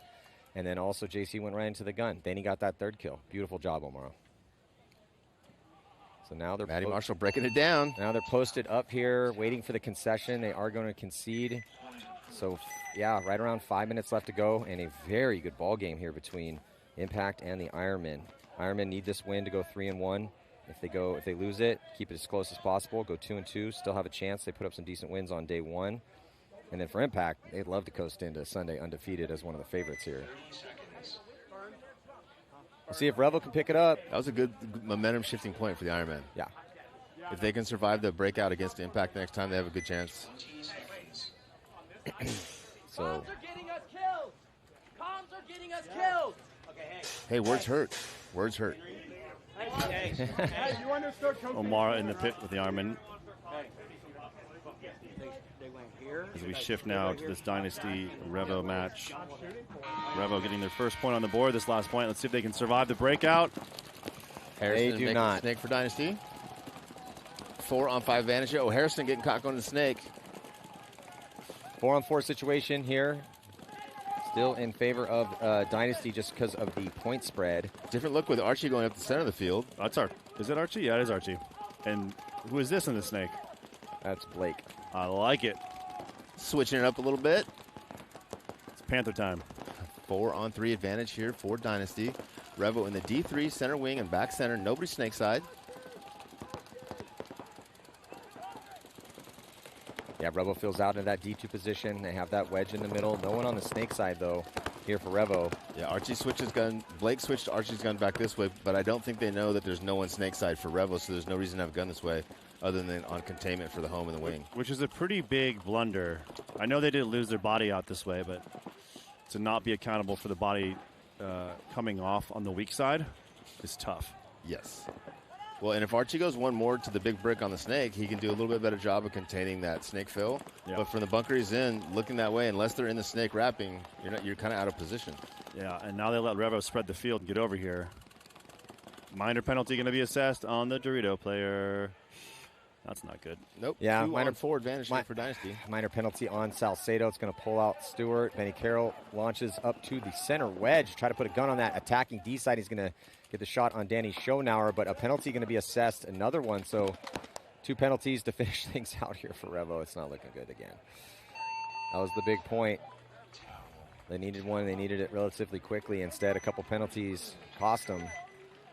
And Dynasty going to extend lead here. 5-1 is going to be the score now as we're under 5 minutes to play. All right, guys, can the Ironmen survive this breakout? Matt Marshall. I think they can. I mean, Impact's breaks are really good. The Ironmen have been having some solid breaks themselves, so I think they can. Now, will they actually? Who knows? Oh, obviously they can, but will they? Some of them will. Yeah, I don't promise you all of them will. Well, if they lose the breakout against Impact, I feel like that puts them at a big disadvantage. Well, we got Laval. It's a pretty mobile line. So Urina's probably going back corner. Cornell's going to be going. They got Dalton, Laval, and Zupa. So it's a pretty quick line here for Edmonton Impact. So they're going to keep. Yeah, they actually go heavy guns. So Zupa's out in the blind area. 5 shooters. Ironman pocket up though, so they don't lose anybody. So even though, I like that. I like that breakout that Impact just had, but Ironman were able to get through the zones. They went more middle, though, no risking anything outside. Geiger, so sending Geiger up into that center wedge, and it's a 5-on-5 break. Doubling up the Aztec here, Impact with Zupa and Laval. Laval's going to make his run up the middle. You know, though, if Mikey gets out here and no one stops him, he's going to feast. He gets his first kill on Geiger in the center. I mean, that was the problem, though. I like telling Geiger to go up, but, as a snake player, you got to be aware of the snake. You got to play that super tight and turn your gun this way. Yeah, I mean, you go pocket. The snake's always hot on this field. You have to know that that's the biggest threat to you when you're up there. And your point is he's a snake player. As a snake player, you go the middle. You should know every single angle on that snake. Yeah. And you know that there's going to be a guy in there. Yeah, so that was an unnecessary death. 4-on-5 advantage here for Impact. I like that he was shooting Dorito away, but if everyone's alive, someone's got to be able to tell you when to switch. Alvara in the snake for the Ironman. Henry Sense inside of him. 2 for Impact in the snake is Zupa is following up Urina. Urina now in the 50-yard line. Right there to the bottom left of your screen. He's got Nick Laval inside of him. They're having a little talk. All tied up here. Yeah, big point. Big fill out to the Dorito corner by Tom Guest to get out of that mini wall. Kyle Nicolau feeling the pressure, or was feeling the pressure of Urina from the 50. Ironmen playing this super, super tight, man. There's 4 of them out there, and I can barely see. I can see like a sliver of a shoulder, a sliver of a goggle. Yeah. Very tight on these zones. Impact, the more proactive team here with that kill on Geiger, no one to really stop him in the snake. So there's a double stack of bodies in here with Zupa and Urena, and then Laval with a little retreat back to the wedge to get some better cons with Dalton. Now you can see Tom Guest having to wrap all the way around that Dorito just to hide from Urena in this snake past the 50-yard line right now, right there on your screen, shooting at him just to stay alive. So if Urena can really get those comms across the field, the communication to his team, and say, hey, I'm pushing this guy all the way out. Someone go out on the Dorito side and shoot down the tape. Tom Guest will not be able to survive being impacted by a paintball. And there you have it. Little battle going down the snake right here. Omar's trying to battle with the 50. Ironman down to just 2 bodies left alive now. 4-on-2 advantage here for Impact. 4-on-1, just Omara.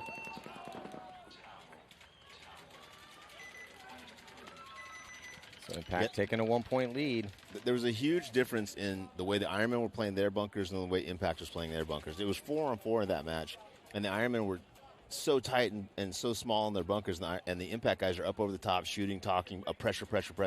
The Ironmen got to the spots. They have to start pressuring back. Well, it's a tight game, right? It's 3-3. You're playing one of the top teams out here if you're the Ironmen, but the Impact boys looked a little bit more composed in their spots. Yeah, they went up that early kill, but it started out 5-on-5. But they were executing an offensive game plan, taking spots, slightly better field communication. As soon as Geiger dropped, Ironmen were immediately crossing up like they had a point to protect. Yeah. I agree, Matty. Like they were up 4 or 5 points. But they weren't in the spots to play that way. Also, I believe Revo's going to be starting with 4. Not ideal. Maybe not. I mean, they threw a yellow, but I don't know if the ref didn't put his hands up in the traditional, like, we'll see. I see Cody Mikowski coming walking out. So 4. Unfortunately, I think they might be starting with 4. Yuck. I'd like to make it clear that I had nothing to do with the fact that Cody walked out just now. That was all either his team or his coach. Nothing to do with me. Abel's coming back in. It's all right. My mom and my sister forgive you. I'm sure they don't. I'm sure they don't. It's all good. It's all good. Revo needing to win this point, even though they're down a body here. Yeah, I mean, I'm interested to see how Dynasty handles this one. If they go play for like the throat, 5 or go 4. for the throat, or heavy, you know what I mean, heavy guns. Send a winger up the gut. Yeah. Send Blake right into their tape, right into their flag station. I mean, he's lined up like he's going to go up right away. I would love nothing more. Telegraphing that. There he goes. Yosha Marcelo shooting off the break here for Dynasty at the back center. Blake does get caught, though, off the break, and a penalty going to be assessed here on so the beatings are going to continue until morale improves here for Revo. 4-on-1 advantage Dynasty. Yeah. I mean, concede. Maybe. We're not going to concede. We're not quitters as commentators. We're going to keep commentating this match no matter how lopsided it becomes. Because that's the kind of professionals we are. That's the kind of professionals we are. Well, you got your wish. They did concede with 4:37 to go, but yeah, I mean, since the very outset of the second they started shooting paintballs at each other in anger, it's been all Dynasty and very little Revo. I like them shooting paintballs at each other in anger. Well, it's World Cup, and Revo had to win this game to have any chance of moving on, and Dynasty would love to win 5 in a row. So, yeah, I'd say there's a little anger here. Definitely some salt. Yeah, there's the pits for Revo. Devin Stewart, Elliot Weaver, Benjamin Carroll, Mr. 4, Brown. Timeout being taken by... Well, yeah, I'm not sure, but let's listen in real quick and hear what Tom's saying. Are you on? No choice. Yeah, let's go. Well, I just heard one of them say no choice, so I think that means they have to couldn't hear the play, but it's got to be some sort of reckless attack. The spread's already blown, so they need to, I hope it's a reckless any way possible, score points, and as many as they possibly can as quick as they can. So look for probably double move up the middle. It's open on this field, too, so the possibilities are right there. There's huge bricks that you can run, block, and cross shoot. Well, we saw it earlier in the semi-pro game where it was, I think, 14 or 15, maybe 16 seconds left. 1-point game, and one team sent it, able to tie it, bring it into overtime. So that 14-second point is there. It was blast camp.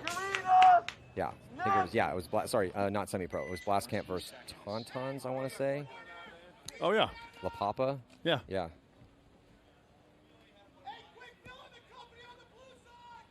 Dave Baines making last-minute adjustments to the breakout for Impact.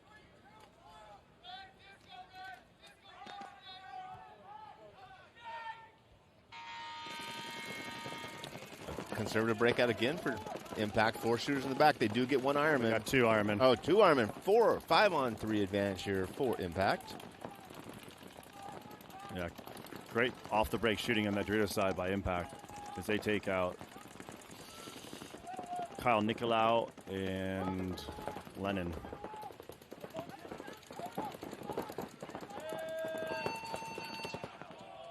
Yikes. Yeah, so towel thrown here by the Ironman is Impact going to stack up another one. Yeah, Impact is doing almost as well as Paintball Fit on the breakout. I'd love to see those 2 guys just doing breakout drills. And Dynasty, too. Yeah. I didn't even get shot. No, that was after. Unless I stepped out. Hey, that paint looked good coming at Super. Was it? Yeah, it flinched him. Fuck, man. 20 seconds. Frustration setting in for Lennon. They still have some time. They're not down by as many points as Rebel's down by. I'm not hitting anybody if you would have put me down for 1.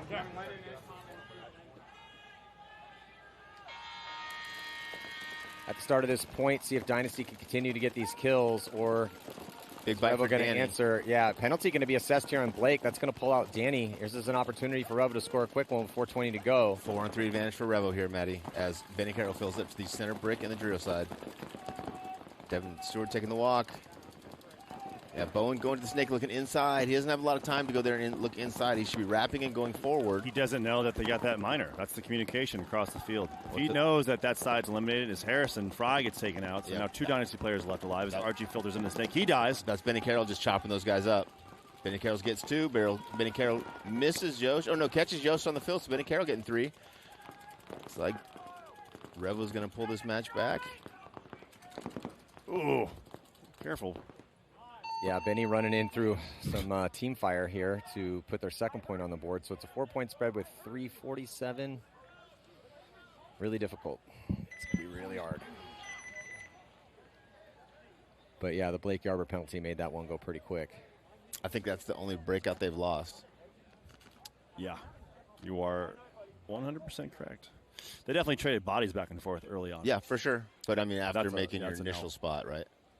So, Nick, how are the vibes in the Aftershock camp here after a much better day yesterday than you had on day 1? It's 100% shock tour. Shock tour!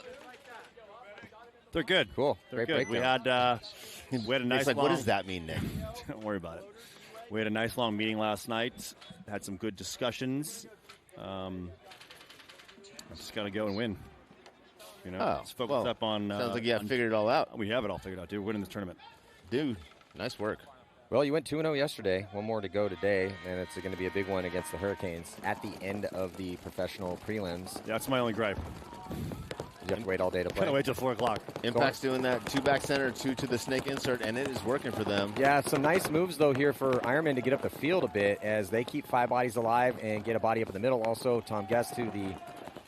And he's going to be bullying his way into that D4 position. A body drop right now for Impact is going to be Urena taking the walk. Tom Guest offense on that top tape, Maddie. He's in the Dorito 4 over there, looking to go forward onto Edmonton's side of the field. Yeah, and Rich Geiger taking a bunch of ground here in the snake for the Ironman. He's past the 50. They're going to start putting the pinch here cross field on that D side as Brandon Cornell is tucked in as low as he possibly could be at that Lennon's tower. gonna get roasted here. Oh, Brandon Cornell switches.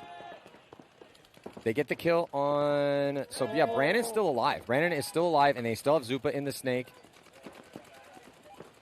Zupa able to get the crossfield kill on Guest. Geiger gets eaten up as well, and so now it's a 2-on-2 situation, I believe. The problem is the Ironmen attacked 1 at a time instead of 4-on-2. They went 1, and then they went another one, and now 2 of them are out here fighting them. The 2 that were in the back watching should have been attacking when the other 2 guys were running up the field. Is the body still alive in the mini wall for Impact? No, I think it's 2-on-2. It's yeah, snake, I think it's snake 1 hurts. Nikolau's releasing on the D side, gets caught again.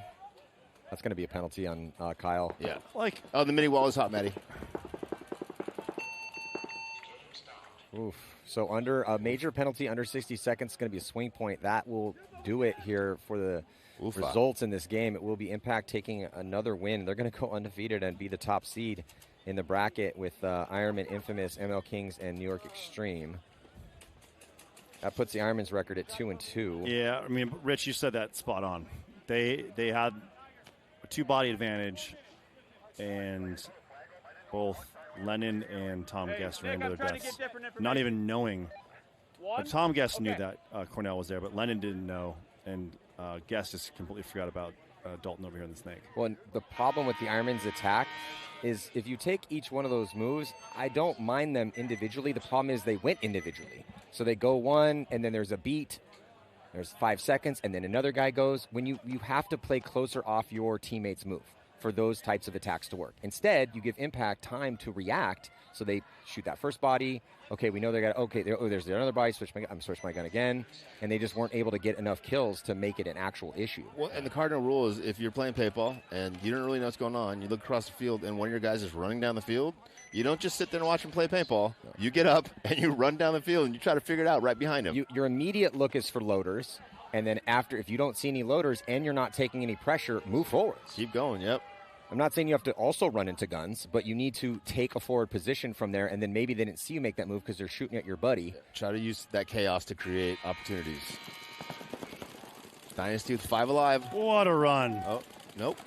Looks like they lose the first guy going center. All the way to the Dorito 4 on the break. I like that. Asking for a check. He's clean. 5 on 4, 5 on 3 advantage here for Revo. 5 on 2. 5 on 2. Dynasty is just falling apart at this point, guys. Well, they should just throw in the towel, huh? They have a 4-point lead, so I think they're going to be okay. But, yeah, I mean, this is a good look for Revo, at least in this last 2 points. Yeah, and Dynasty is on cruise control here, right? Or the last 2 attacks they've had. Benny Carroll creeping through. Can he get Arturo? He's trying. He needs to. Yeah. Well, everyone else on Revo needs to get down the damn field. Yeah, Benny's looking for it. Benny's on their side. Josh Salcedo dies. Clint Moore Benny inside dies. defensively from the snake corner. So your front 2 attackers just get eliminated. Now it's a 3 on 2. Yeah, it was a 4 on 2, and you got a guy in the snake corner looking inside playing defense. It was 5. I was trying to make it better than it was. No. Okay, I apologize. It's my bad. Now a 5 on 2 to a 3 on 2. Clint Moore's got some, it looks like wipe on his elbow. I'm sure it's fine. Yeah, but see, now that the dust has settled from the attack, was mostly Benny Carroll up here in the middle, but there wasn't enough cohesive teamwork on these reckless attacks to really actually put any fear into these last players for Dynasty. Yeah, they did break through a little bit, and they still have a chance. They're in a high body situation, but they're just burning clock. Yep, and Clint Moore is making the right moves now, but he should have made those moves a minute ago. I mean, you can look in from that can and see that Benny's on your opponent's side of the field. 100%. And even Devin Stewart could have seen that. Well, and you can also see that you're not shooting at anybody and nobody's shooting at you, right? Like, that's a pretty easy read. So they Devin Stewart not able to get that kill. I mean, it's just these guys are dug in so tough here with Shear and Arturo. 2 on 2. Oh, wow, and Shear comes out and shoots the middle player. 2 on 1 advantage for Dynasty. Oh, 1 on 1. Chris Shear versus Bowen. Now it's just, if you're Chris Shear, just delay the clock. Yeah, and look at the zone. He has to run towards the buzzer. The whole principle of this game is to hit that buzzer, and Chris Shear is in a pretty good spot to watch that buzzer. Those guys just put on a clinic on how to pull back a 2 on 5. It's amazing. Let the other guys attack one at a time, engage one at a time, communicate, stay alive, get even on numbers, get another kill. Oh, why is Shear moving? Why not? He's loose. He's good. Man, you're not good at that. Oh, mama. Oh, mama, that's what I like. So Chris Shear going to win the 1-on-1 here against Bowen. And, oh, man, what a beautiful job by Dynasty in a 2-on-5 with Shear and Andrade holding the line. The attack relatively potent here for Revo, but they just kept going individually. And even though they had the numbers, not able to crack through. Archie is out there browbeating the referee, saying there's no way that I got shot. You didn't see it spray off of me. Archie, you are going to be easily making it into Sunday, so just be very Pull his player card. Don't let him play I was anymore. gonna say, being a top pro player is also manipulating those referees, right? Like, but hey, letting them know when they mess up. I always say, hey, plead your case, but plead your case kindly, because these are going to be the same referees deciding whether or not you were hit on Sunday afternoon, or whether it's a yellow or red. That is at the power. Sometimes it's close, and it does come down to the ref's discretion. So got to be careful. I don't like the cut of that guy's jib. Get him out. Yeah, you should. The Ironmen don't look like they're super fired up going back to that box. Do they? No. They kind of look like they're dragging butt, right? I mean, you guys have all won the Shield. That's not the look of the guys we want going out to the box, right? Want a little fire in their belly. Yeah, it's a little skip in the step. True. You do want to stay, but it's 35 seconds left and they're down 3, so I understand the frustration. And they only have 4 on the field? They said 5 would be unfair. Right you are, Gumshoe. Yeah, so the clock is running, 20 seconds to go for the start of most likely the last point. Impact. That's a fair assessment. And another thing that's frustrating for the Ironmen, though, is that this margin is starting to get away from them here at 3-point spread here currently, and they'll be 2-2, so they don't want to give up another point. They'd love to get another point, but that's just going to be tough playing 4-on-5 with 35 seconds. Let's see what the Ironmen can do here with 4, starting down a body because of the penalty from the last point. Ironmen shoot 1 on the break.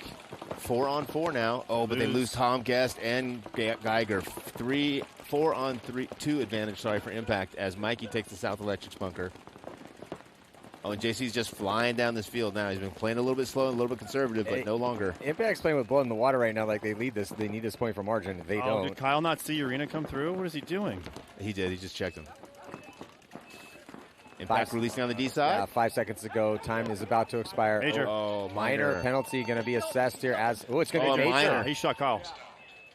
Well, that's a really tough time to get. So that does help out the Ironman spread. It's going to be a swing point. Game's going to be over still, but instead of it being 6-3 on the final, it will be 6-4 on the final, and that could potentially help the Ironman's Sunday chances here. Only the top 2 from each of the 4 brackets move on. There are no wild cards here at World Cup, and the Ironmen are right on the bubble. So why are there no wild cards here at World Cup, Matty? Well, so we bring the 3 best international teams over. 4. So you got Scalp winning the European Championships, and then you had thought it was going to be the Lucky 15s, ended up being a Ron Holt Dynamite, and then the Tauntauns, and it's just a cool part of World Cup, And then so Spider Fusion won the Latin American Championships to earn the right to play here. They've had a rough go of it. Tauntauns had a pretty rough go of it, and then we'll see Ron Holt again in a bit here, but they've actually not looked that bad. They're not winning games, but they're putting up some points. And then those top 4 teams, Legion, X Factor, Heat, and Scalp, get a bye into the top 8. Revel breaking up the red side, Dynasty from the blue. Once again, Revel dropping bodies. Revel flying through the middle in the flying V, lost another body. Blake's going up, hunting. Got someone right in front of him. Yeah. Caleb Abel gets him. Blake's the guy you want to send up to deal with this madness if you're Dynasty. Revo down to just 2 bodies, just 1 body now. Attacking the top side. Dynasty with still 4 bodies left alive. So Revo did make it interesting by winning a couple points, but it does look like it's going to be a mercy roll win here for the boys in blue.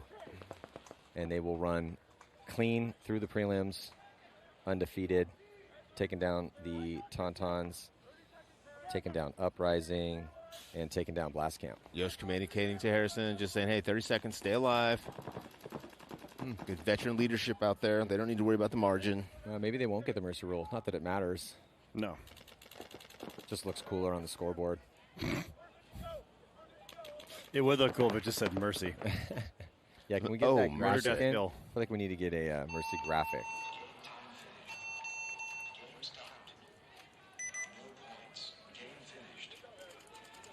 Good little battle there. Dynasty looking very tight. Like a tiger. So the next set is going to be Infamous in a must-win situation. They kept their hopes alive by taking down New York Extreme. They're going to be playing the ML Kings. And the ML Kings are also still in this as well, too. And Kings are playing good. They are. They're playing really good. Some of the best paintball I've seen them play this year. Probably the best paintball I've seen them play this year. And then also in the set is going to be Blast Camp and Uprising. Uprising also looking pretty good. But Blast Camp taking a win away from the Tauntauns. So stick with us here at the World Cup, last event of the 2024 Major League Paintball season. I'm Matty Marshall. I'll see you in just a few.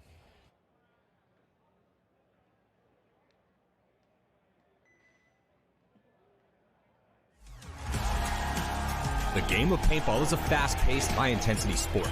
But at its heart, the concept is simple. Shoot your opponents before you get shot, and then march down the field to victory. In the Major League Paintball Pro format, each team fields 5 players at a time. They have a buzzer on their side to protect. Hit the opponent's buzzer, win the point. En route to the buzzer, both teams will be locked in gunfights, utilizing diverse strategies while moving up a field full of bunkers, fighting to get into critical positions. And these strategies could change given the score and the time left on the clock. There's 15 minutes in regulation, and the highest point total wins the game. If there is a tie, then a 5-minute overtime period will be played. This is chess with guns, with no quarter given and no quarter requested. Welcome to Major League Paintball.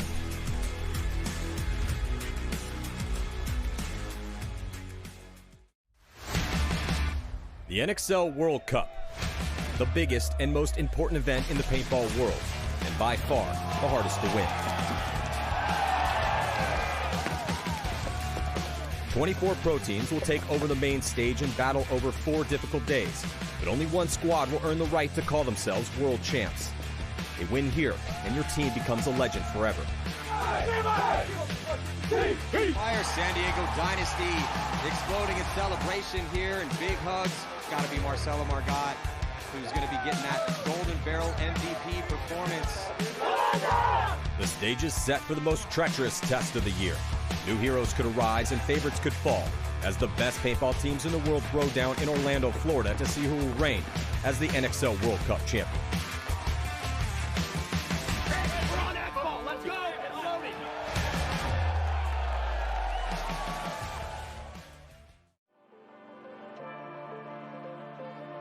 Brent is the one that selects everybody that he wants to have show up here at the NXL to represent himself, Air Assault Factory, and Carbon Paintball. We've got an assortment of guys now, kind of a rebuild from our semi-pro days. A pretty aggressive team. We usually identify our opportunities very quickly and then try to exploit them as soon as we can. I would say working with Carbon is unmatched in the industry. From the first day that we joined the program, I felt like I had a voice. I think the thing that sets Carbon apart is just the constant desire to improve. From the time that I get a product, I'm constantly getting bombarded with phone calls, text messages, emails from Walker personally, asking me my thoughts, asking me for my feedback, and I just don't think that you see that elsewhere. I've been at other companies and I've never had that type of interaction. Where you see other brands, they're putting their pro athletes up on the pedestal and they're the ones marketing the product, but at Carbon, you can get your photo up on the website and you can see yourself holding the new product and taking promotional shots, and it's just kind of a cool thing that puts their divisional athletes in the limelight. If you look around here at the NXL events and across the country at regional events, you'll see more and more teams showing up in Carbon jerseys, and there's a reason for that. They're innovating and making new products, which is great. I just think it's the best.